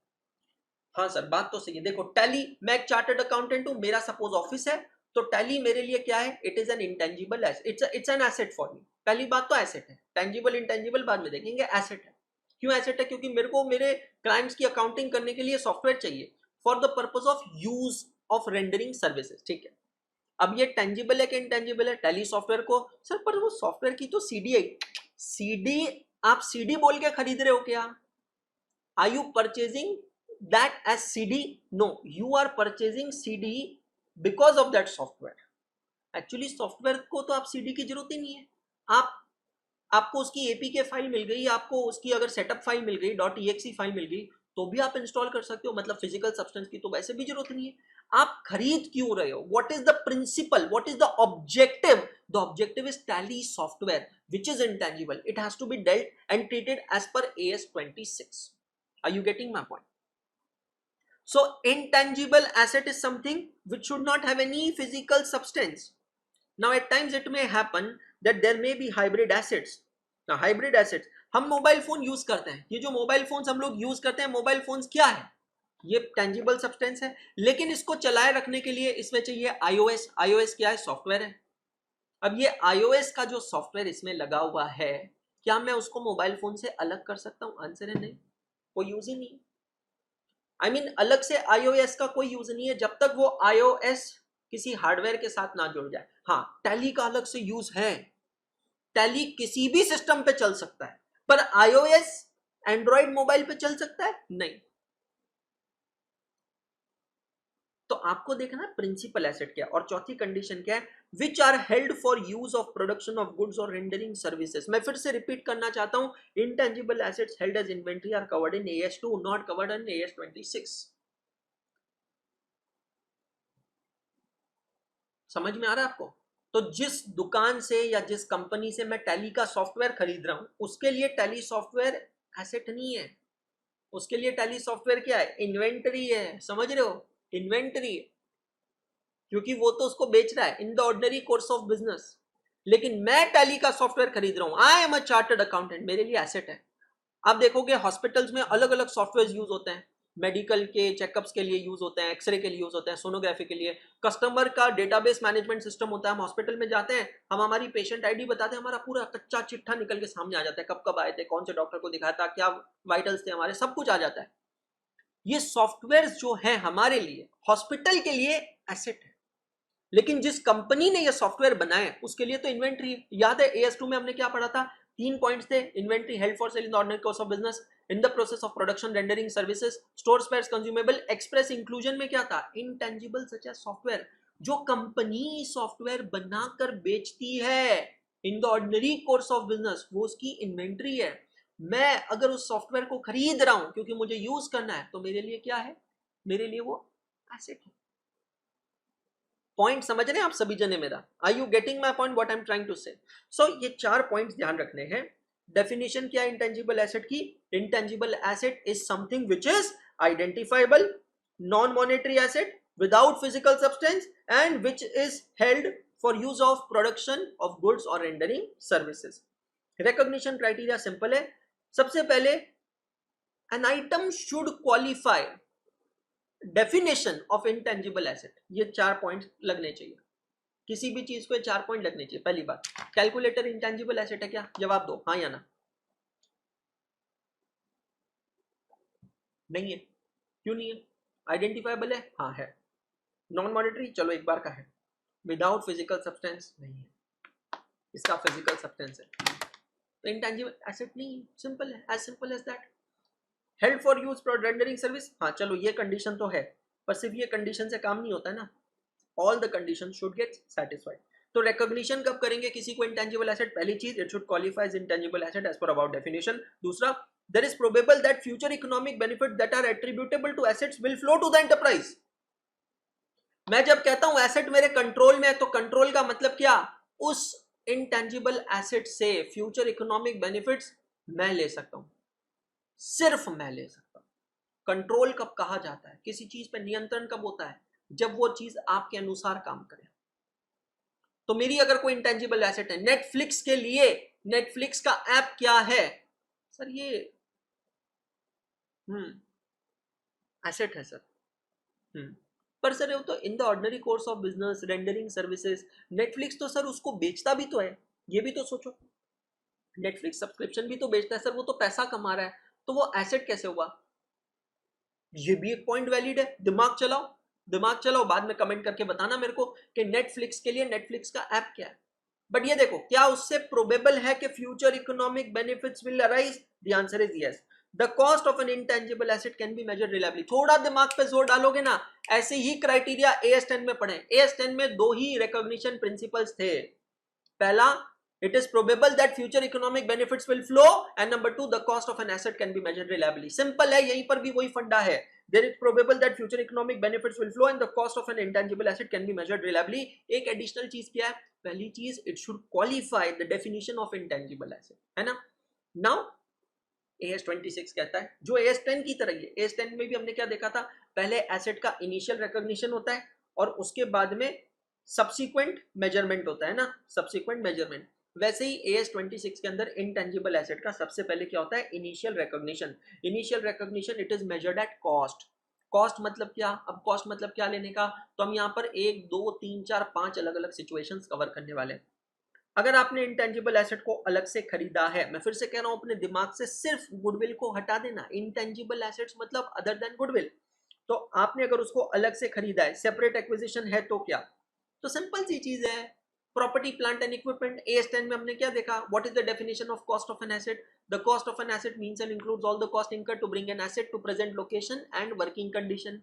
किसी भी तरीके के transportation charges, loading charges add होते हैं, नॉन रिफंडेबल टैक्सेस ऐड होते हैं, किसी भी तरीके डेम्यूरेजेस, डिटेंशन चार्जेस, पेनल्टीज ऐड नहीं होती है, इंपोर्ट ड्यूटीज ऐड होती है, इंस्टॉलेशन चार्जेस ऐड होती है, cost of trial run add होता है। मतलब जब तक वो एसेट का कमर्शियल प्रोडक्शन नहीं होता है, तब तक उस पर लगने वाली तमाम कॉस्ट AS10 के अंदर कैपिटलाइज होती है। एग्जैक्टली वही डेफिनेशन यहां पर है कि अगर आपने किसी इंटेंजिबल एसेट को सेपरेटली एक्वायर किया है, परचेज किया है, तो उसको खरीदने में जो भी परचेज प्राइस है, minor trade discount plus non refundable taxes plus directly attributable expenses, अगर बीच में कोई ब्रोकर है, ब्रोकर के चार्जेस ऐड होंगे, अगर कोई सरकार को फीस पे की है, रजिस्ट्रेशन चार्जेस पे किए हैं, वो भी उसमें ऐड होंगे। मतलब ये बोलने के लिए कि भाई ये एसेट सिर्फ मेरी है, तब तक की जितनी भी कॉस्ट है वो पूरी की पूरी कॉस्ट ऐड होगी। If intangible asset is acquired as a part of amalgamation, कहां पर देखा है बेटा जी amalgamation? दिमाग की बत्ती जलाओ। AS14, बहुत बढ़िया। AS14, सिंपल सी चीज है। मैं ट्रांसफरी कंपनी हूं, मतलब मैं परचेजिंग कंपनी हूं, आप ट्रांसफरर कंपनी हो, आप वेंडर कंपनी हो, बेचने वाली कंपनी हो। अगर आपकी बैलेंस शीट में गुडविल दिख रहा है, ट्रेडमार्क दिख रहा है, पेटेंट दिख रहा है, कॉपीराइट दिख रहा है, लाइसेंस दिख रहा है, फ्रेंचाइजीज दिख रहा है, तो आपकी एसेट्स का मैंने वैल्यूएशन किया होगा एक्विजिशन करते समय, अमालगमेशन करते समय। I would have ascertained the fair value. In that case I will account intangible asset at that value, at the agreed value or the fair value. But suppose करो मैंने individual assets liabilities की values नहीं निकाली है, तो हम लोग क्या करते हैं, याद करो, amalgamation in the nature of purchase में हम कंपेयर करते हैं परचेज कंसिडरेशन और net assets taken over. Goodwill arise होता है यहां पर। तो मैंने अगर किसी कंपनी की सपोज 700 करोड़ की एसेट्स परचेज की है, नेट एसेट्स, नेट एसेट्स मतलब एसेट्स माइनस लायबिलिटीज, और अगर मैंने उसके लिए 750 करोड़ रुपए पे किया है, तो ये जो 50 करोड़ रुपए मैंने एक्स्ट्रा पे किया है, that is on account of goodwill. उसको कहते हैं परचेज्ड गुडविल। क्या कहते हैं बेटा जी? Purchase goodwill. It should be recognised at the cost of acquisition. जितना अमाउंट आपने पे किया, जितना एक्स्ट्रा पे किया, उस पर आप अकाउंट करेंगे। Acquisition by way of government grant, किधर देखा है बेटा जी government grant? Accounting standard 12। Government grant में हमने क्या देखा? अलग अलग टाइप की एसेट्स होती है, तो intangible asset is one of the asset. तो गवर्नमेंट ने अगर कोई चीज आपको कंसेशनल प्राइस पे दी है, तो आपकी जो एक्चुअल कॉस्ट ऑफ एक्विजिशन है उस पर आप रिकॉर्ड करोगे। सरकार ने आपसे कहा कि यार इस गांव के अंदर ना मोबाइल की सुविधा नहीं है, इंटरनेट की सुविधा नहीं है। सरकार ने आपसे कहा कि आप एक टेलीकॉम कंपनी, एक काम करो, आप इस गांव में अपना सेटअप लगाओ, आप इस गांव के लोगों के लिए नेटवर्क लेकर आओ, इंटरनेट लेकर आओ, हम आपको स्पेक्ट्रम कम दाम पे देते हैं, कंसेशनल प्राइस पे देते हैं।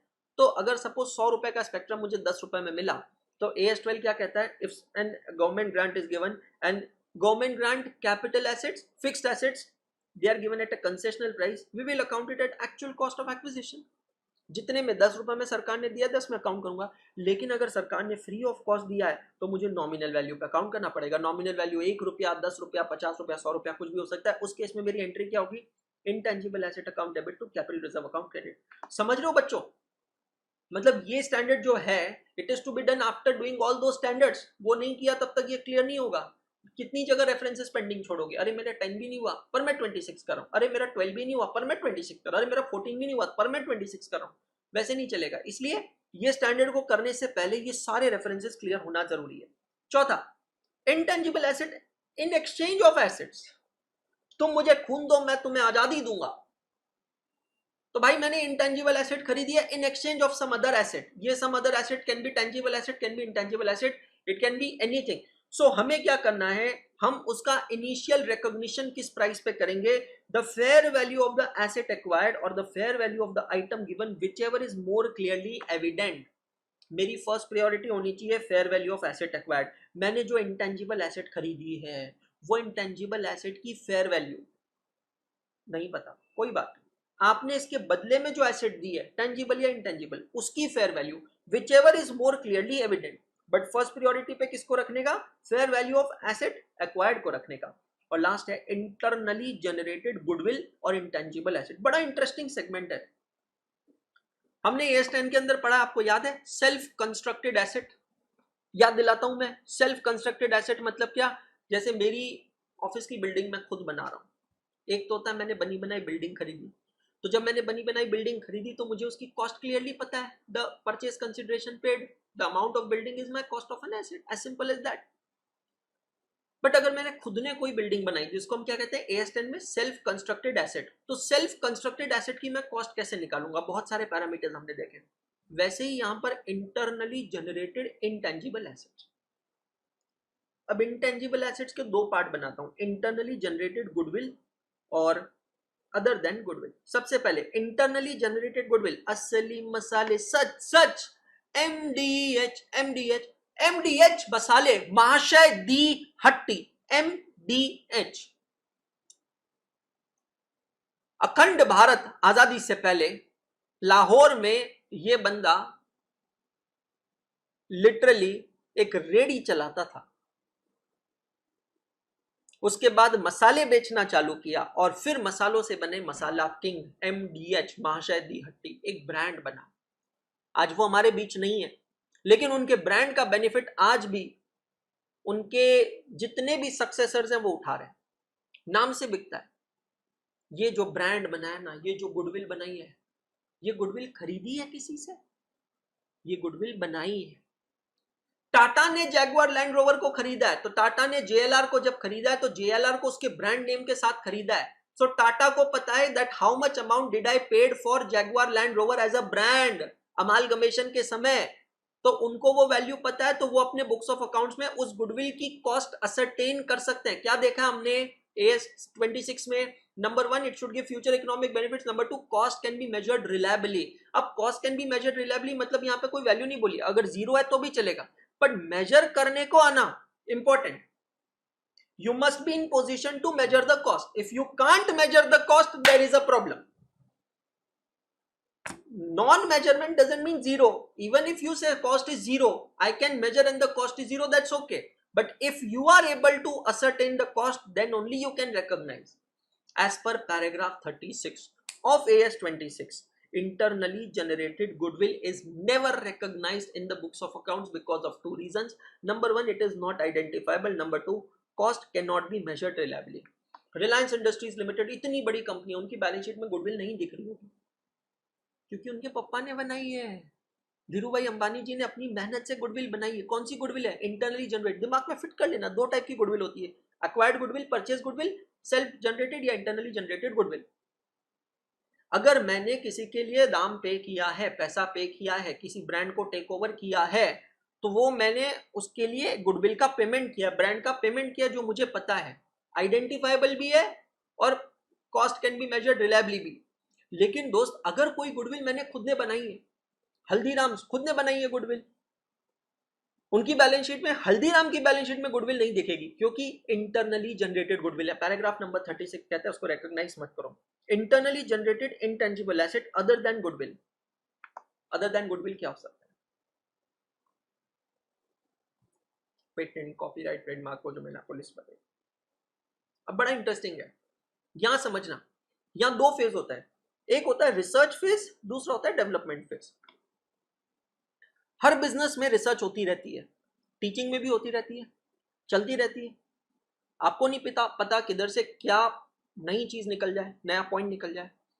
मुझे जब भी कोई नई किताब लिखनी होती है, जो मैं अभी लिखना चालू कर रहा हूँ, as I said, advanced accounting की नई बुक्स मैं लिखना चालू कर रहा हूँ।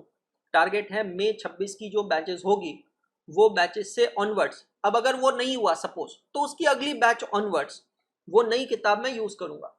किताब नहीं है, उसका पूरा किट बनेगा। अभी काय को बताऊं, इंटेंजिबल एसेट है, तुम में जाके किसी ने बोल दिया तो इधर उधर बात, मेरा तो आइडिया फ्लॉप हो जाएगा। तो मेरे माइंड में सभी सिंपल चीज होती है, जब भी मुझे कुछ नई आइडिया पे काम करना होता है ना, मैं पहाड़ों में चला जाता हूँ। ट्रस्ट में जाकर देखना, कभी पता चलेगा। पहली बात, नेटवर्क नहीं है। दूसरी बात, ऐसा लगता है ना कि उस पॉइंट पर आकर ना जिंदगी खत्म हो गई है और माइंड में ना बहुत फ्रेश थॉट्स आते हैं।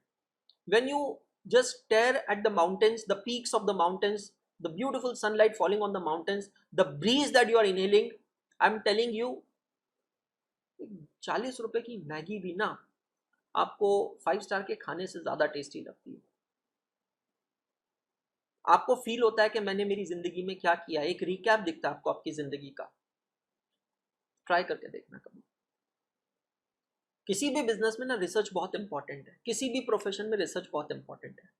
अभी अगर सोचोगे तो मैंने ऐसा क्या ही भारी काम कर दिया, कुछ तो नहीं किया, टीचर हूँ, पढ़ा रहा हूँ, बचपन से टीचर है, मास्टर जी वाला ही तो काम कर रहा हूँ, लेकिन मैं वो काम अलग तरीके से कर रहा हूँ, अलग तरीके से कर रहा हूँ। डंके की चोट पे कहना चाहता हूँ, one of the expensive educators in the CA industry बिल्कुल हूं मैं, और अपनी वैल्यू खुद बनाकर मैं यहां तक पहुंचा हूं, अपने आप से, किसी के बाप से नहीं पहुंचा हूं। सिंपल सी चीज है, अच्छा खासा पैसा चार्ज करता हूं और वही काम करता हूं जो लोग मुझे अफोर्ड कर सके। सिंपल सा थॉट है, मैंने आपको भी आज ही सिखाया, मैं भी खुद के लिए ये प्रिंसिपल फॉलो करता हूं, never under charge, because you have to create your own value, as simple as that. Electronics में कॉन्स्टेंटली रिसर्च चलता है, स्पेस टेक्नोलॉजी में रिसर्च चलता है, बिजनेस में रिसर्च चलता है, मेडिकल साइंस में रिसर्च चलता है। Research is a constant process to gain the knowledge. लेकिन हर रिसर्च एंड प्रोसेस तक पहुंचता है क्या? फाइनलिटी तक पहुंचता है क्या? फाइनलिटी मतलब development phase. Now what is the meaning of development phase? ये 6 पॉइंटर्स याद कर लेना बाद में. मतलब एक सिंपल सी भाषा कहूं, भैया रिसर्च पे जो भी खर्चा होता है वो इंटेंजिबल एसेट नहीं है, उसको पीएनएल को डेबिट करो. डेवलपमेंट एक बार हो जाए तो डेवलपमेंट हो गया मतलब इंटेंजिबल एसेट बन गई. अब वो इंटेंजिबल एसेट बन गई तो आप उसके बाद का सारा खर्चा कैपिटलाइज कर सकते हो. अब पहली बात तो ये बनेगी कब? 6 कंडीशन है, याद करना है, बहुत इंपॉर्टेंट, एग्जाम में आ सकती है. क्या है 6 कंडीशन? पहली बात, जो रिसर्च आपने की है उसकी टेक्निकल फिजिबिलिटी पूरी हो चुकी है. इंटेंशन जो है आपका है, स्ट्रॉन्ग इंटेंशन है कि आप उस रिसर्च को पूरा करोगे. काफी बार रिसर्च चालू होती है, बीच में अधूरी रह जाती है, फिर रिसर्च चालू होती है बीच, उससे डरने का नहीं है, सिंपल है, लाइफ है. गलती वही करेगा जो एक्सपेरिमेंट करेगा. गलती ना करने के डर से मैं एक्सपेरिमेंट ना करूं, ये तो गवारा ही नहीं है. एबिलिटी टू यूज और sell the intangible asset, very important. मेरे अंदर एबिलिटी हो कि मैं रिसर्च से डेवलपमेंट करके बेचूं, मतलब मैं पैसा कमाऊं. Availability of adequate resources like technical, financial etcetera. मैंने इंटेंजिबल एसेट तो बना दिया, ठीक है, चेतन भगत जी ने किताब लिख दी, इंटेंजिबल एसेट बन गई. अब या तो उनके खुद के पास इतने रिसोर्सेज हो कि टेक्निकल फाइनेंशियल रिसोर्सेज हो कि वो खुद उसकी बुक प्रिंट करके बेच सके, नहीं तो वो किसी को आउटसोर्स कर दे, किसी को वो राइट्स बेच दे. How it will be generating future economic benefits? मेरे पास एक एक्शन प्लान होना चाहिए. And cost can be measured reliably. Classic example लेता हूं सोलर इंपल्स 2 का. बड़ा अमेजिंग चीज है, आपने कभी नहीं सुना होगा, ठीक है, बड़ी इंटरेस्टिंग चीज है. तो स्विट्जरलैंड की एक कंपनी है, स्विट्जरलैंड की कंपनी के माइंड में एक थॉट आया, रिसर्च चल रही है कई सालों से. थॉट ये आया कि प्लेन जो इतनी ऊंचाई पे उड़ता है, 35,000 फीट की ऊंचाई पे उड़ता है, जहां पर सूरज की किरणें इतनी तेज होती है, क्या हम प्लेन को सोलर एनर्जी से उड़ा सकते हैं? थॉट देखो माइंड में क्या है, क्या हम प्लेन को सोलर एनर्जी से उड़ा सकते हैं? क्योंकि एक प्लेन को उड़ाने के लिए जो सबसे बड़ा कॉस्ट कंपोनेंट होता है वो होती है फ्यूल कॉस्ट. अब अगर मेरी फ्यूल कॉस्ट कम हो जाए तो मेरा एयर ट्रांसपोर्ट, एयर ट्रैवल तो बहुत सस्ता हो जाएगा. अभी एक थॉट माइंड में आया, सुनने में आज बड़ा वियर्ड लगेगा कि ये कितना फालतू चीज है, लेकिन नहीं, ये देखो, दुनिया की हर बेहतरीन चीज एक फालतू थॉट से ही बनी है, लिटरली एक फालतू थॉट से बनी है. तो उन्होंने सोचा कि हाँ ये प्लान तो सही है, तो उन्होंने ना पहले इस पे रिसर्च चालू की, रिसर्च चालू करके एक प्रोटोटाइप बनाया. प्रोटोटाइप का मतलब होता है एक सैंपल. उसका नाम था सोलर इंपल्स. सोलर इंपल्स 1 कह सकते हैं अभी हम उसको. वो एक प्लेन को बनाया और वो प्लेन को उड़ाने की कोशिश करी. थोड़ी दूर जाकर प्लेन क्रैश हो गया, ठीक है. रिसर्च वहां नहीं रुकी. वो प्लेन क्यों क्रैश हुआ, कैसे क्रैश हुआ, क्या कर सकते हैं, वो रिसर्च से ना उन्होंने आगे फर्दर रिसर्च किया, अपनी गलतियों को आइडेंटिफाई किया, सुधारा, और फिर 2015 में सोलर इंपल्स 2 नाम का ये प्लेन बना. एग्जैक्ट प्लेन की इमेज आपके सामने है. आप यहाँ देख रहे हैं पूरे प्लेन के ऊपर सोलर पैनल्स लगे हुए हैं, यहाँ देख लो पूरे प्लेन पे सोलर पैनल्स लगे हुए हैं. यूट्यूब पे जाकर वीडियो देख लेना. 2015 में यूएई की अबू धाबी से सोलर इंपल्स ने अपनी उड़ान चालू करी, और इस बार इस कंपनी का टारगेट था कि हम इस पूरी दुनिया का एक चक्कर लगाएंगे, जो कि था 43,000 किलोमीटर्स का. टेस्ट फ्लाइट थी सोलर इंपल्स की, टेस्ट फ्लाइट थी. अभी तक इस फ्लाइट की लिमिटेड कैपेसिटी है कि बस कुछ घंटों तक उड़ सकता है, फिर इसको लैंड करके बैटरी चार्ज करना जरूरी है, और एट ए टाइम इसमें सिर्फ 1 या 2 लोग बैठ सकते हैं. मतलब यहाँ पर बैठने की कैपेसिटी बहुत ज्यादा लोगों की नहीं है, दिख बहुत बड़ा रहा है प्लेन पर 2 ही लोग बैठ सकते हैं. पर मिशन क्या था कि क्या ये संभव है, is it possible, if not today may be after 50 years, but आज तो कोशिश करनी पड़ेगी ना उसकी. 2015 में ये प्लेन ने उड़ान भरी अबू धाबी से. अबू धाबी से प्लेन ने उड़ान भरी और ये उड़ान भर के पहुंचा हमारे देश के अहमदाबाद में.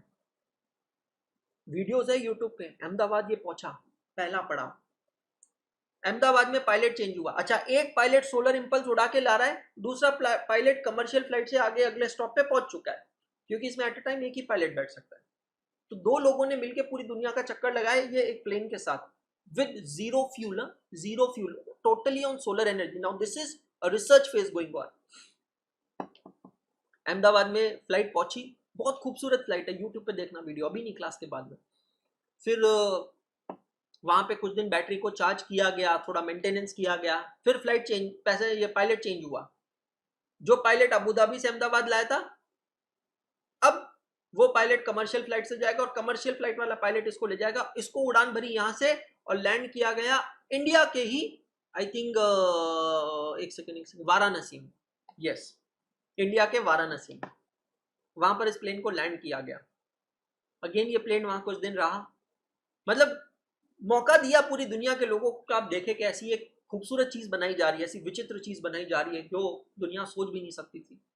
फिर वहां से उड़ान भरा, आगे बढ़ा आगे बढ़ा, और 2016 में पूरी दुनिया का चक्कर लगाकर 43,000 किलोमीटर की जर्नी कंप्लीट करके बिना क्रैश हुए ये प्लेन वापस 1 साल बाद वापस अपने जगह पर पहुंच गए।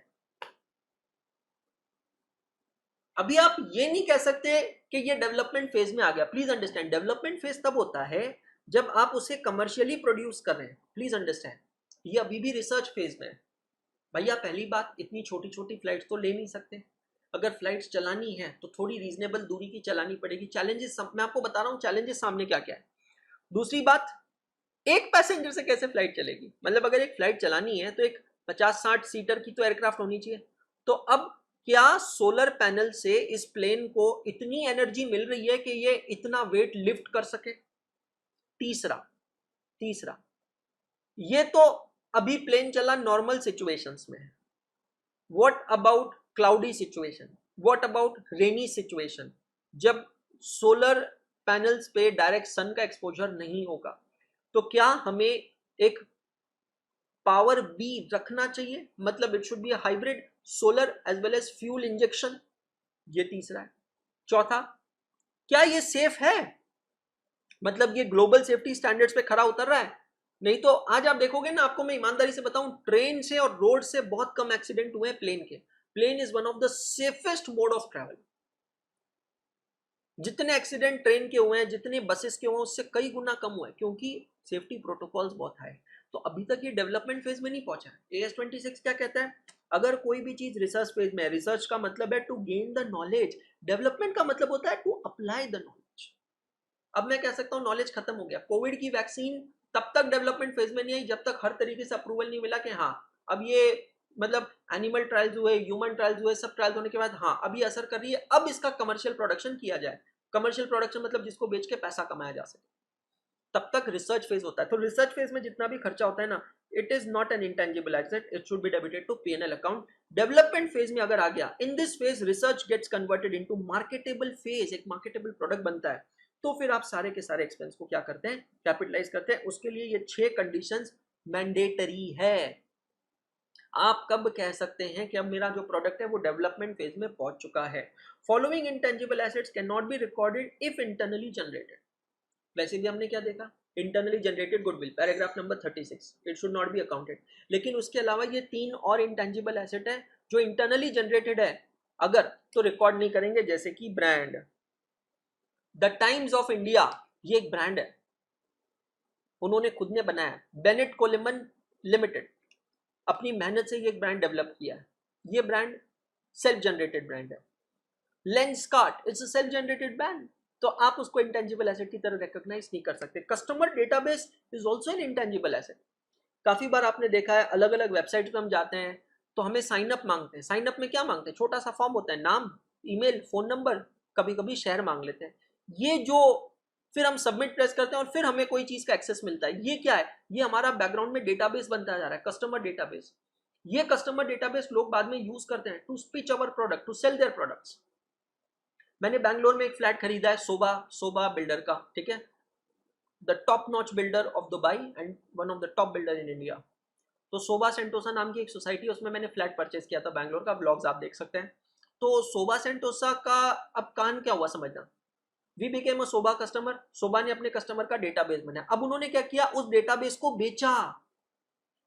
आए दिन मेरे को फोन आता है इंटीरियर डेकोरेटर्स के, मेरे को फोन आता है, सर मॉड्यूलर किचन लगा लो हमें। बैंगलोर में रूल है, बैंगलोर में जो फ्लैट बनता है ना वो बिना किचन के मिलता है। मतलब किचन आपको किचन की तरह नहीं मिलती है, किचन आपको एक कमरे की तरह मिलती है। किचन का ओटा वगैरह नहीं बना हुआ होता है, वो जो किचन स्टैंड होता है ना वो सब नहीं बना हुआ होता है। बैंगलोर में सिंपल रूल है, किचन एक कमरे की तरह मिलती है बस। क्योंकि वहां पे मानना है कि हर इंसान किचन अपने हिसाब से बनाता है, मॉड्यूलर किचन। अब आप मॉड्यूलर किचन के अंदर वो बोलते हैं, बिल्डर बोलते हैं, अगर हम पहले से ही किचन का स्टैंड बनाकर देंगे फिर आप उसको तोड़ोगे, स्ट्रक्चर को नुकसान पहुंचेगा, इससे बेटर है हम आपको एक बेयर शेल दे देते हैं, आप अपने हिसाब से मॉड्यूलर किचन वाले को बुलाओ और किचन बनवाओ। मतलब एक बात तो नक्की है कि अगर बैंगलोर में फ्लैट लेना है तो मॉड्यूलर किचन बनाना ही बनाना है। नहीं तो अपने सिविल वाले को बुलाकर ओटा वोटा लगाने का, पर वो बिल्डर बनाकर नहीं देगा। तो शोभा ने क्या किया, शोभा ने अपने कस्टमर का डेटाबेस, अब मैंने जिस सोसाइटी में फ्लैट लिया है वहां पे मैं बताऊं कितने फ्लैट्स हैं, करीबन 800 फ्लैट्स हैं। 800 फ्लैट की सोसाइटी। अब एक बार आप सोचो, शोभा के पास सिर्फ एक सोसाइटी से 800 कस्टमर का डेटाबेस बन गया। अब वो डेटाबेस उसने फर्नीचर वाले को बेचा, पेंट वाले को बेचा, इंटीरियर वाले को बेचा, है ना, मॉड्यूलर किचन वाले को बेचा, अलग अलग लोगों को बेच के उससे पैसा कमाया। ये गलत नहीं है, ये लीगल है भाई। आईसीआई आपका डेटा बेचता है, आपको पता नहीं है। ये जो सीए स्टूडेंट का डेटा है, आप लोगों का डेटा किसके पास है, आईसीआई के पास। जब आपका रिजल्ट लग जाता है तो रिजल्ट का जो डेटाबेस होता है वो CA institute campus placement programme के समय कंपनीज को बेचती है। जो कंपनीज कहती है we want to hire chartered accountants, समझना। पब्लिशिंग टाइटल्स, कभी कभी आप कोई टाइटल्स बना देते हैं, आप कोई हेडलाइंस बनाते हैं, आप कोई न्यूज बनाते हैं, आर्टिकल बनाते हैं, वो आपका इंटेंजिबल एसेट बन जाता है। पर क्योंकि इंटरनली जनरेटेड है, cost can not be measured reliably, पहली बात, और आइडेंटिफाइबल नहीं है, इसलिए आप उसको रिकॉग्नाइज नहीं करते। ये तो सारे पॉइंट्स हो गए इनिशियल रिकॉग्निशन के, मतलब जैसे ही मैंने इंटेंजिबल एसेट को रिकॉग्नाइज किया कॉस्ट प्राइस पे मुझे करना है।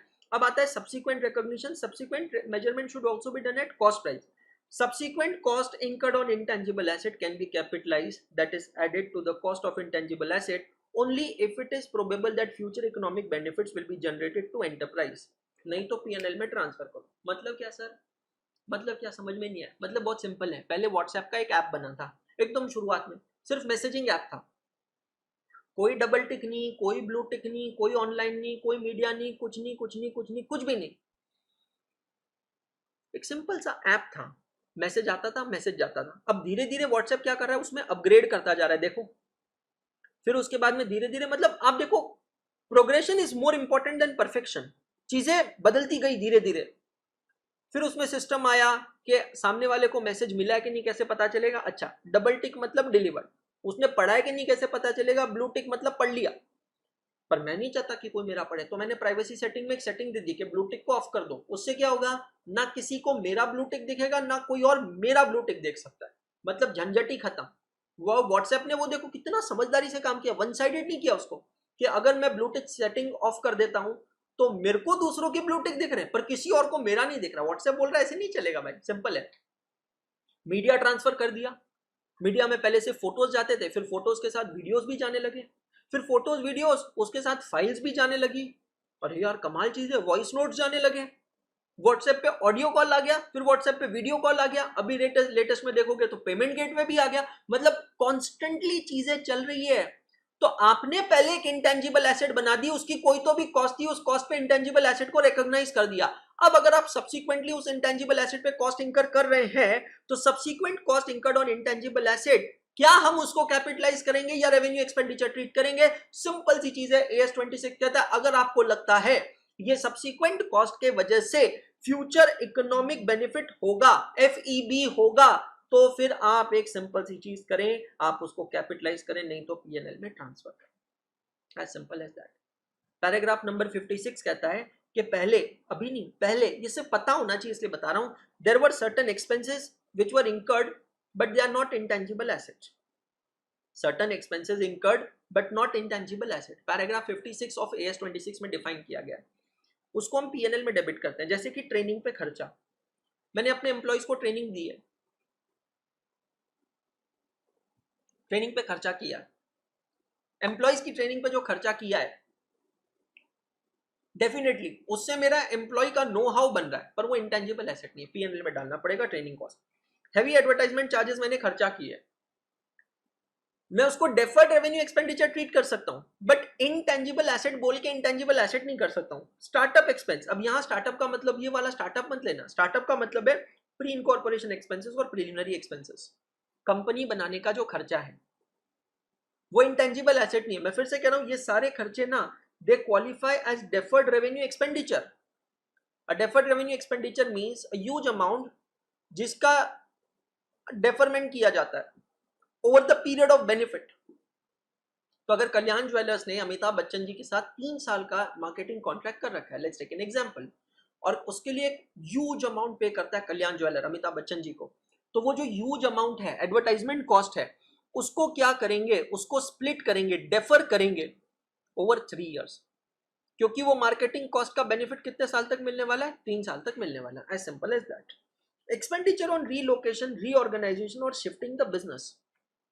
कभी कभी मैं अपने बिजनेस को शिफ्ट करता हूं किसी बेटर जगह पर ताकि मेरा बिजनेस बढ़ जाए, तो इसमें जो खर्चा है, इस खर्चे को मैं इंटेंजिबल एसेट की तरह ट्रीट नहीं कर सकता हूं। Research phase expenses, it has to be treated as a revenue expenditure. जैसे फिक्स्ड एसेट्स पे, टेंजिबल एसेट्स पे डेप्रिसिएशन होता है, इंटेंजिबल एसेट्स पे अमोर्टाइजेशन होता है। अमोर्टाइजेशन के लिए AS10 की तरह यहाँ पर 3 मेथड डिफाइन किए। जैसे AS10 में क्या कहा है कि property plant and equipment can be depreciated either under straight line method और अंडर रिटर्न वैल्यू मेथड और प्रोडक्शन यूनिट्स मेथड। एग्जैक्टली उसी तरह यहाँ पर भी इंटेंजिबल एसेट्स को अमोर्टाइज हम इन 3 मेथड से कर सकते हैं। अमोर्टाइजेशन स्टार्ट कब से होगा, जिस दिन से एसेट अवेलेबल फॉर यूज है, जिस दिन से आप उस एसेट को यूज करना चालू कर रहे हैं। और एंड कब होगा, या तो एसेट की लाइफ जब खत्म होगी या फिर आप जब एसेट को बेचेंगे उस दिन अमोर्टाइजेशन एंड होगा। अब अमोर्टाइजेशन का पीरियड क्या है, तो अकाउंटिंग स्टैंडर्ड 26 कहता है अनलेस अदरवाइज गिवन और unless there is a sufficient evidence available, the life of an intangible asset will be considered as 10 years. Maximum life of an intangible asset will be considered as 10 years. Suppose मुझे सरकार से licence मिला है 3 साल का कि मैं यहां से 3 साल तक कोयला निकाल सकता हूं, तो मेरी इंटेंजिबल एसेट की लाइफ 3 साल होगी। पर सपोज मुझे एक कॉन्ट्रैक्ट मिला है 12 साल का, तो AS26 कहता है नहीं 10 साल होगी। हाँ, the useful life can exceed 10 years. The useful life can exceed 10 years if sufficient evidence is available. अगर सरकार ने कॉन्ट्रैक्ट दे रखा है, राइटिंग में कॉन्ट्रैक्ट है मेरे पास जिसमें 12 साल का मेरे को अधिकार है, तो ये licence fees of 12 years it is an intangible asset and it will be amortised over 12 years. Goodwill का क्या करते हैं, AS14 के हिसाब से goodwill should be amortised over 5 years only. ये चार्ट अच्छे से पढ़ लो, सुन लो, समझ लो, फिर बाद में आप अपने बुक्स में लिख लेना। If nothing is given there is nil residual value. लेकिन अगर किसी थर्ड पार्टी ने आपको कोई रेजिडुअल वैल्यू कमिट करके रखी है, तो जितनी कमिटमेंट दी है ना, जितना रेजिडुअल वैल्यू कमिट किया है वो आप रेजिडुअल वैल्यू लेंगे। तो यार एसेट्स के केस में डेप्रिसिएशन निकालने के लिए हमने 3 फैक्टर्स देखे हैं, cost of an asset, life of an asset, residual value of an asset. यहाँ पर भी वही 3 फैक्टर्स हम लोग देख रहे हैं। एसेट की कॉस्ट हो गई, रेजिडुअल वैल्यू कुछ नहीं दिया तो नील, थर्ड पार्टी कमिटमेंट है तो वो वाली वैल्यू देनी है। और लाइफ ऑफ एन एसेट क्या है, maximum 10 years other unless otherwise कुछ बड़ा बेसिस हमारे पास अवेलेबल हो। कुछ मिसलेनियस पॉइंट्स है स्टैंडर्ड के, वो देख लेते हैं। हो गया फिर standard. Subsequent changes in the useful life और रेजिडुअल वैल्यू और अमोर्टाइजेशन मेथड, ये AS10 में नहीं आया था क्या दोस्तों, याद करो। अगर एक बार मैंने एसेट को रिकॉग्नाइज कर लिया तो क्या सब्सिक्वेंटली एसेट की कॉस्ट चेंज नहीं हो सकती, हाँ। एसेट की लाइफ चेंज नहीं हो सकती, हाँ। एसेट का मेथड ऑफ डेप्रिसिएशन चेंज नहीं हो सकता, यस। रेजिडुअल वैल्यू चेंज नहीं हो सकती, यस। और इन सब से क्या डेप्रिसिएशन के अमाउंट पे असर नहीं पड़ेगा, आंसर है यस। एग्जैक्टली वही चीज यहां कही है कि अगर useful life, residual value, amortisation period ये कुछ भी चेंज होता है तो it will be considered as a change in accounting estimate as per AS5। क्या कंसिडर किया जाएगा, change in accounting estimate. Retirement या derecognition of intangible asset to be done exactly like AS10। जब भी हम एसेट को retire करते हैं, डी रिकॉग्नाइज करते हैं, मतलब त्याग देते हैं, छोड़ देते हैं, है ना। 3 तरीके हैं रिटायर या डी रिकॉग्नाइज होने के। पहला तरीका एसेट को बेच दिया, दूसरा एसेट को स्क्रैप कर दिया, तीसरा एसेट का एक्सीडेंट हो गया, मतलब मेरी बुक्स ऑफ अकाउंट से रिटायर हो जाती है, डी रिकॉग्नाइज होती है। तो हम क्या करते हैं, 3 एंट्रीज पास करते हैं AS10 में, जो पढ़ा है रिवाइज करो। पहला, accounting entry of sale proceeds, cash और bank account debit to asset account credit. दूसरा, providing depreciation up to the date of retirement, जिस दिन एसेट को बेचा है, रिटायर किया, उस दिन तक का डेप्रिसिएशन प्रोवाइड करो। और तीसरा होता है कैलकुलेशन ऑफ प्रॉफिट और लॉस ऑन रिटायरमेंट। एग्जैक्टली वही चीज हम लोग यहाँ पर करते हैं। लास्ट है check for impairment of assets, AS28 के अंदर हम लोग डिटेल में देखेंगे, बट अभी के लिए समझ लो इंपेयरमेंट का मतलब होता है permanent decline in the value of an asset. भाई मुझे ना हर साल ईयर एंडिंग डेट पे अपनी एसेट्स का इंपेयरमेंट चेक करते रहना चाहिए। इंपेयरमेंट चेक का मतलब क्या, मुझे ये 2 वैल्यूज कंपेयर करनी है। एक, ये टेंजिबल एसेट्स के केस में भी है, जो ये पॉइंट मैं अभी पढ़ा रहा हूँ, ये AS10 के लिए भी है और AS26 के लिए भी है, और इसके बारे में हम डिटेल में पढ़ेंगे 28 में। तो हमें क्या देखना है कि मेरी जो एसेट है उसकी कैरिंग वैल्यू, बुक वैल्यू या WDV क्या है। क्या काम है, carrying value, book value, WDV एक ही चीज होती है। मतलब मेरे बुक्स ऑफ अकाउंट्स में वो एसेट कितने की दिख रही है, और आज अगर मैं वो एसेट को बेचने जाऊं तो उसका रिकवरेबल अमाउंट क्या है।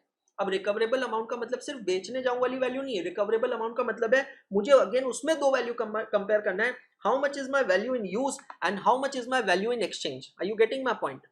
मेरा वैल्यू इन यूज कितना है और मेरा वैल्यू इन एक्सचेंज कितना है। बात बहुत सिंपल है।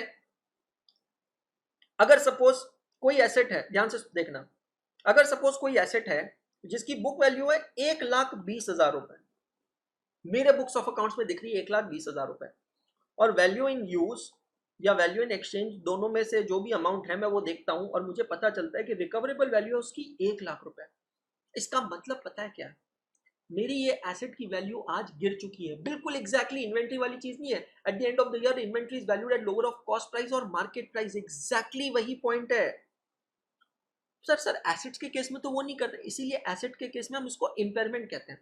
तो अगर मैं यहाँ पर देखूं तो मेरी कैरिंग वैल्यू 1,20,000, लेकिन मेरी आज की रिकवरेबल वैल्यू है 1,00,000 रुपए, मतलब 20,000 रुपए का मेरा इम्पेयरमेंट लॉस है। AS 28 के हिसाब से हमें इस इम्पेयरमेंट लॉस को प्रोवाइड करना पड़ेगा। अंशुल सर एक बात बताओ, सपोज यहाँ पे 1,50,000 रुपए आता है तो मतलब मेरी बुक वैल्यू उस एसेट की है 1,20,000, लेकिन आज अगर मैं मार्केट में जाऊं तो रिकवरेबल वैल्यू ज्यादा है, ऐसा हो सकता है। तो सर हम क्या करेंगे, 30,000 का प्रॉफिट रिकॉर्ड करेंगे? आंसर है नहीं, do not account impairment gain. Reason, ये होल्डिंग गेन है ना कि realise gain. Gain is like सपना, जब तक हकीकत ना हो जाए तब तक हकीकत नहीं मानना चाहिए, जो मिला वो अपना है, बाकी सब सपना है। Gains should always be accounted on realisation basis. समझ में आ रहा है? तो इंपेयरमेंट लॉस की अकाउंटिंग करनी है, इंपेयरमेंट गेन की कोई भी अकाउंटिंग आपको यहां पर एंट्री पास नहीं करनी। चेक कीजिएगा सभी जने, have you understood entire accounting standard 26 conceptually? So let's have a look to the questions of accounting standard 26 intangible assets from AAA book। जैसे कि आप सबको पता है AAA बुक के 3 वॉल्यूम्स हैं, volume 1, volume 2, volume 3। Volume 1 comprises of chapter number 1, 2, 3, 4, 5, 6, 7, cash flow statement, amalgamation, internal reconstruction, buyback of companies, financial statements of a company, branch accounting, consolidated financial statement, उसका theoretical explanation, conceptual explanation and the classwork and the homework questions in volume number 1। Volume number 2 क्या है? Dedicated book on all the accounting standards, जहां पर accounting standards के charts मिलेंगे और accounting standards के questions along with solution मिलेंगे। And volume number 3 क्या है? कंपाइलर। वॉल्यूम नंबर 3 के अंदर आपको पहले के पिछले ऑलमोस्ट 8 साल के आरटीपीज, एमटीपीज, पीवाईक्यूज के question with solution chapter wise segregate करके दिए गए। तो वो आपका सेल्फ प्रैक्टिस बुक है, जब क्लासेस खत्म हो जाए उसके बाद में आपको सॉल्व करना है, ठीक है? वॉल्यूम नंबर 2 में है, हम इस समय इंटेंजिबल एसेट के क्वेश्चंस देख रहे हैं। आईसीआर मॉड्यूल का इलस्ट्रेशन नंबर 1 फटाक से पढ़ते हैं। ABC Limited developed know-how by incurring expenditure of 20 lakhs. Know-how is an intangible asset. The know-how was used by the company from 1/4/21. The useful life of the asset is 10 years from the year of commencement of its use. The company has not amortized the asset till 31st March 28. अब dates पे ध्यान देना। Company की जो ये asset है ये use होना कब से चालू हुई है बेटा जी? 1 अप्रैल 2021 से। Dates are important, I repeat. और कंपनी ने कोई अमोर्टाइजेशन नहीं किया 31 मार्च 28 तक। कितने फाइनेंशियल ईयर्स हो गए? तो सबसे पहले 21 22, 22 23, 23 24, 25 26, 27 28, 5 सालों तक, 5 इयर्स तक कोई अमोर्टाइजेशन यहां पर नहीं हुआ है, ठीक है? 5 ही है कि 6 हुआ है, ठीक है? देखेंगे। Pass journal entries to give effect to account know how as per AS 26।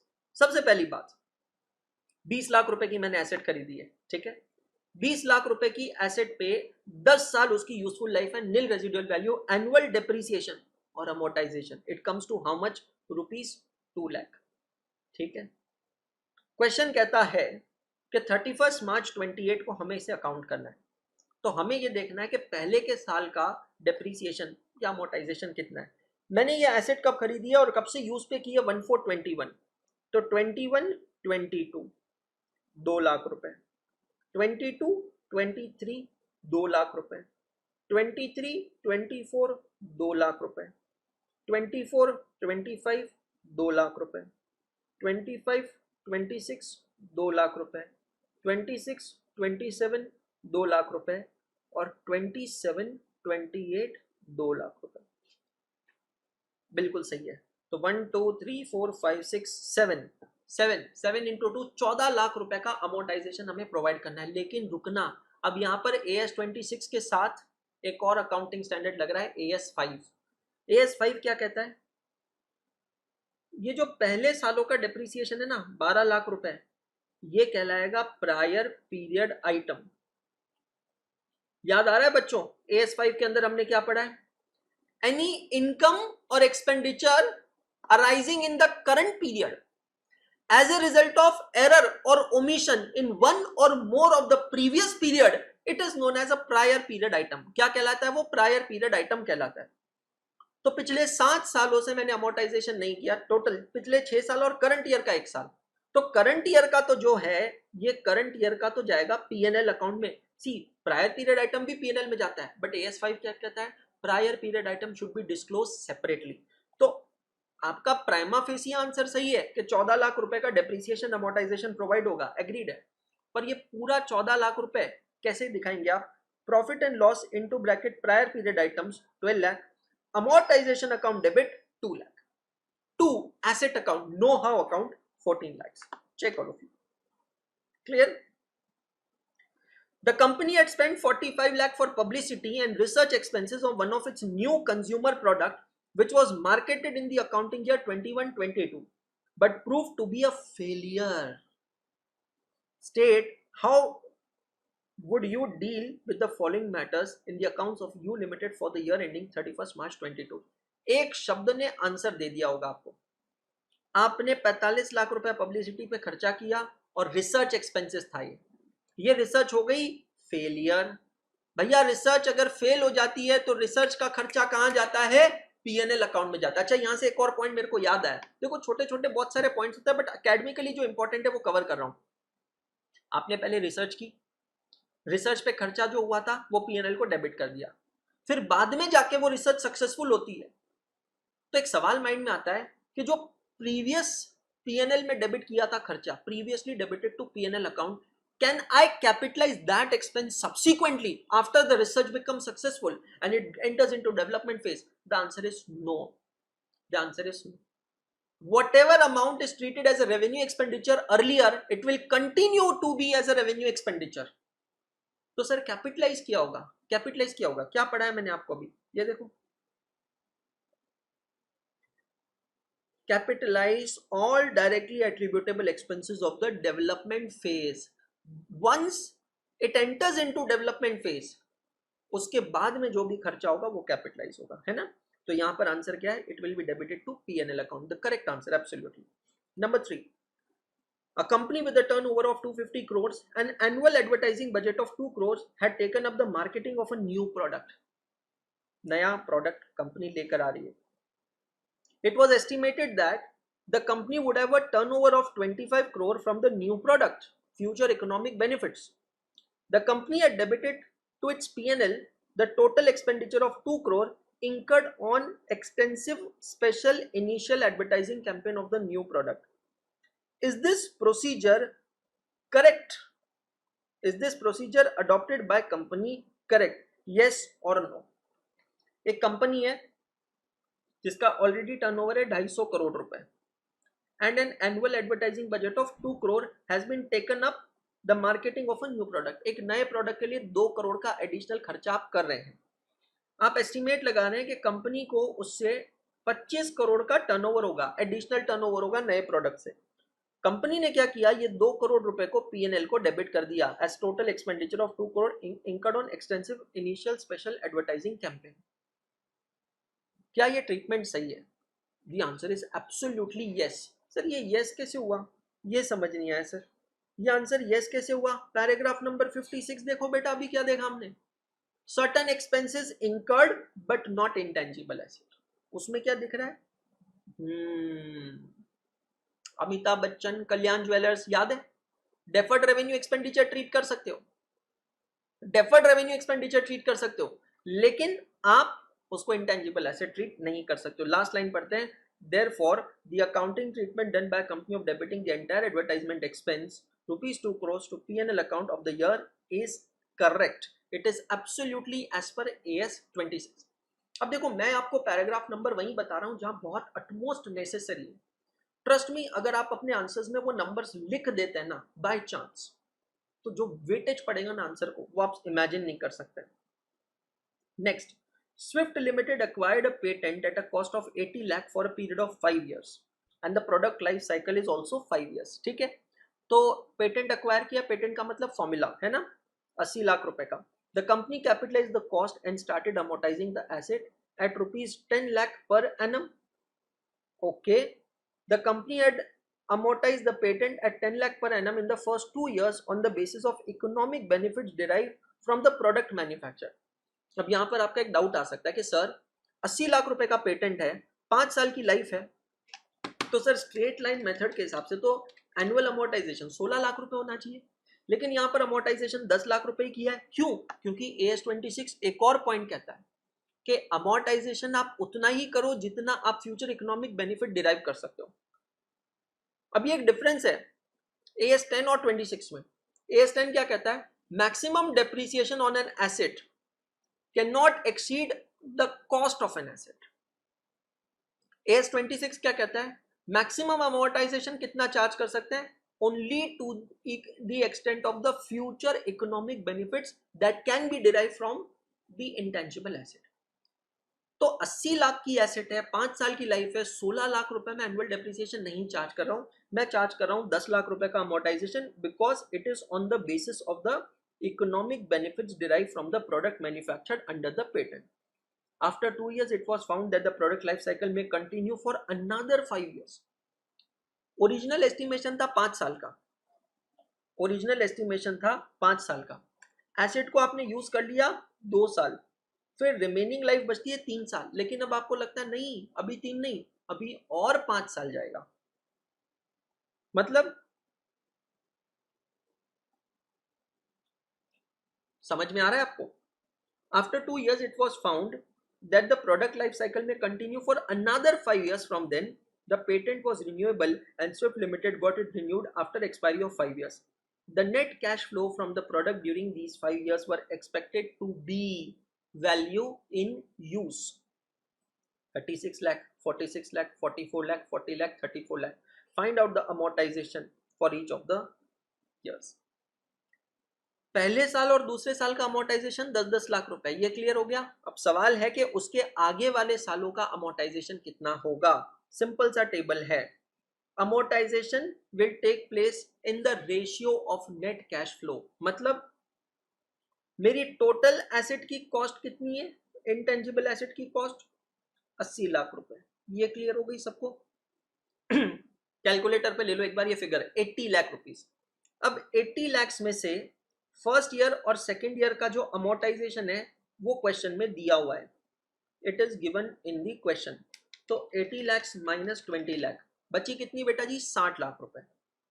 अब 60 लाख रुपए को आपको डिवाइड करना है अगले 5 सालों में. किस रेशियो में? In the ratio of the future economic benefit that I am going to gain. वो क्वेश्चन में डेटा दिया है. अगले 5 सालों में मेरे को कितना रेवेन्यू होने वाला है? प्लीज कैलकुलेटर पे 60 लाख की फिगर रहने दो. 36 लाख, 46 लाख, 44 लाख, 40 लाख एंड 34 लाख. इसकी टोटल हो गई 2 करोड़ रुपए. मैंने क्या करना है? ये 60 लाख रुपए के अनअमोर्टाइज्ड अमाउंट को इस रेशियो में डिवाइड करना है. तो उसको डिवाइड करेंगे 2 करोड़ से. 2, 4, 6, 7 जो भी कैलकुलेटर पे आया उसको कांस्टेंट कर देंगे. मल्टीप्लाई का बटन 3-4 बार दबाएंगे, कांस्टेंट हो जाएगा. Now take 36 lakh equals to, check करना क्या आपका अमोर्टाइजेशन 10,80,000 आ रहा है. So out of total 80 lakh rupees as the cost of an intangible asset, the amortization for first year, second year 10 lakh rupees is given. So unamortized amount is how much? Unamortized amount is 60 lakhs. Now this 60 lakh is to be amortized on the basis of future economic benefits that you are going to derive from that asset. The future economic benefits means the net cash flows or the sales of the product that you are going to manufacture out of that patent. The total sales revenue is 2 crores. So 60 lakh divided by 2 crore, you get 0.3. Now 0.3 को आप multiply करते जाएंगे इन सब annual cash flow से और आपको annual amortisation मिलता जाएगा. मॉड्यूल का इलेस प्रैक्टिकल क्वेश्चन नंबर 10 है, चेक करते चलो. Next, AB Limited launched a project for producing product X on October 2021. The company incurred a cost of 20 lakh towards research Due to prevailing market condition, the management came to conclusion that the product cannot be manufactured and sold in the market for the next 10 years. The management hence wants to defer the expenditure write off to future years. क्या management इसको defer कर सकता है? बहुत बढ़िया simple सा छोटा सा केस है. आपने कोई रिसर्च किया, रिसर्च पे खर्चा किया 20 लाख रुपए का. खर्चा करने के बाद आपको पता चला कि भाई अगले 10 सालों तक मैं ये प्रोडक्ट बना भी नहीं सकता हूं, बेच भी नहीं सकता हूं. आइडियल के सिनेरियो में आपको ये 20 लाख रुपए पीएनएल में राइट ऑफ कर देना चाहिए. मैनेजमेंट क्या सोच रहा है? मैं इसको पीएनएल में राइट ऑफ नहीं करता हूं, मैं इसको कैरी फॉरवर्ड करता हूं 10 सालों तक, और बाद में जब मैं इसको वापस रिकंसिडर करूंगा ना, तब मैं इसको कैपिटलाइज करूंगा. क्या आप ऐसा कर सकते हैं? The answer is NO, no. क्या कहता है accounting standard? As per para 41, intangible asset expenditure on research should be recognized as an expense when it is incurred. Research का खर्चा भी हुआ है 20 लाख रुपए, रिसर्च सक्सेसफुल हुआ है? नहीं. फेलियर हुआ है? हाँ, पीएनएल को डेबिट करो. सिंपल है, पीएनएल को डेबिट करो. क्वेश्चन नंबर 6 PYQ है, फटाक से पढ़ते हैं. As per provision of AS 26, how would you deal with the following situations? AS 26 के हिसाब से आप कैसे डील करेंगे फॉलोइंग सिचुएशंस को? ठीक है, 4 अलग अलग सिचुएशंस बोलिए. नवंबर 2019 का PYQ है, May 23 के RTP का क्वेश्चन है. ₹23 lakh paid by a manufacturing company to the legal advisor for defending the patent of a product is treated as a capital expenditure. अब सोच समझ कर जवाब देना. आपने 23 लाख रुपए जो है पे किया है. किस चीज के लिए पे किया है? लीगल एडवाइजर, मतलब लीगल फीस के लिए पे किया है. For defending the patent. Now what is the meaning of this term defending the patent? मतलब आज पेटेंट मेरा है, आज मैं ओनर हूं, किसी ने मेरे ऊपर क्लेम किया है, जिसने केस किया, जो केस करता है उसको कहते हैं प्लेंटिफ. अब केस किसी ने मेरे ऊपर किया तो मेरे को कोर्ट में जवाब तो देना पड़ेगा, मतलब मुझे खुद को बचाना पड़ेगा, मतलब मुझे खुद को डिफेंड करना पड़ेगा. तो मैंने डिफेंड करने के लिए ये 23 लाख रुपए पे किया है. क्या ये कैपिटल एक्सपेंडिचर है? सीए फाउंडेशन के लेवल का ये क्वेश्चन है दोस्त. It is probable that expenditure will enable the asset to generate future economic benefits in excess of its originally assessed standard or performance. Okay. In the given case, the legal expense to defend the patent of 23 lakh should not be capitalized. एक simple सी चीज बताऊं, अपने पास कहीं लिख के रखना. Foundation में भी मैंने सिखाई थी और अभी इंटरमीडिएट में भी सिखाऊंगा. Legal charges paid to acquire title, to acquire a title, capital expenditure, but to maintain a title is a revenue expenditure. अगर मैं किसी पे केस कर रहा हूं, मैं प्लेंटिफ हूं कि भाई ये इंटेंजिबल, अरे मर्सिडीज और बीएमडब्ल्यू के बीच में भतीरे सारे केस हुए पड़े हैं, तो अगर मैं किसी पे केस कर रहा हूं कि ये टेक्नोलॉजी मेरी है और फिर वो टेक्नोलॉजी मेरी हो जाती है, मैं केस जीत जाता हूं, तो वो कैपिटल एक्सपेंडिचर है, to acquire a title. But अगर मैं डिफेंडेंट हूं, किसी ने मेरे ऊपर केस किया है कि भैया ये तुम्हारा नहीं है, ये मेरा है, तो मेरे को तो डिफेंड करना पड़ेगा, तो मेरे लिए रेवेन्यू एक्सपेंडिचर है. लॉजिक क्या है इसका? लॉजिक बहुत सिंपल है. केस जीतकर मुझे कुछ नया मिल रहा है क्या? भाई ऑलरेडी वो पेटेंट मेरा है, आज वो पेटेंट ऑलरेडी मेरा है. कोई ऐरा गहरा नत्थु गहरा टॉम डिक हैरी दूर से आकर कहता है कि भाई अंशुल ये तेरा नहीं है, ये मेरा है, ये टेक्नोलॉजी तेरी नहीं है, टेक्नोलॉजी मेरी है.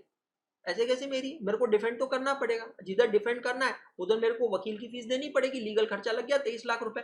अब ये केस जीत कर कोई नई एसेट बनी है क्या? नहीं, एसेट तो ऑलरेडी मेरी है, इसीलिए ये रेवेन्यू एक्सपेंडिचर. दिमाग में क्या रखने का? Legal expenses paid for acquisition of title, capital expenditure. Maintenance of title is a revenue expenditure.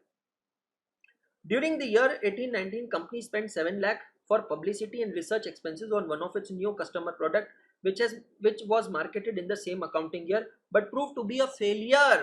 क्या होगा? पहले का आंसर मैंने लिखा रेवेन्यू एक्सपेंडिचर, दूसरे का आंसर रेवेन्यू एक्सपेंडिचर है ना. रिसर्च अगर फेल होती है तो क्या होगा बेटा जी? Revenue expenditure.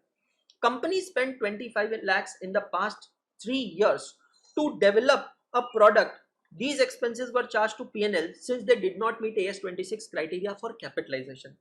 In the current year, approval for concerned authority has been received. The company wishes to capitalize rupees 25 lakh by disclosing as a prior period item. Exactly अभी इस चीज के बारे में हमने बात की. पहले अगर आप किसी चीज को रेवेन्यू एक्सपेंस ट्रीट कर चुके हो तो सब्सिक्वेंटली क्या आप उसको कैपिटल एक्सपेंडिचर ट्रीट कर सकते हो? आंसर है नहीं। A company with a turnover of 200 crores had and an annual advertising, same transaction हमने अभी देखा है, same transaction, annual advertising budget of 50 lakh had taken up for marketing of the new product. It was estimated that the company would have a turnover of 20 crore from the new product. The company debited to its P&L expenditure of 50 lakhs. Revenue expenditure, reference paragraph number 56. Advertisement expense जो है intangible assets नहीं बनता है। ठीक है, ये last question है, simple है, आप इसको रेफर कर लीजिएगा, पढ़ लीजिएगा। ठीक है, दिसंबर 2021 का क्वेश्चन है, मैंने सोल्यूशन के साथ दिया है, इसको आप पढ़ लीजिएगा। ठीक है, रिपीटेटिव क्वेश्चन है, the one what we have already done. उम्मीद करता हूं दोस्तों आपको अकाउंटिंग स्टैंडर्ड 26 अच्छे से समझ में आया होगा। बहुत बढ़िया स्टैंडर्ड है, इजी स्टैंडर्ड है, सीक्वेंस फॉलो करिएगा। 20 के रेंज के जो स्टैंडर्ड्स हैं कोशिश कीजिएगा उसको लास्ट में करें, जब तक शुरुआत के स्टैंडर्ड्स ना कर लें, क्योंकि फिर बहुत सारे पुराने स्टैंडर्ड्स का रेफरेंस आपको मिलता जाएगा। अगर अच्छा लगा है तो प्लीज़ मुझे कमेंट करके ज़रूर बताइएगा कि आपको आज का लेक्चर और आज का सेशन कैसा लगा। ठीक है, कहता था, कहता हूँ, कहता रहूँगा, हाथ नहीं छोड़ूंगा, साथ नहीं छोड़ूंगा। गुड डे आप लोग।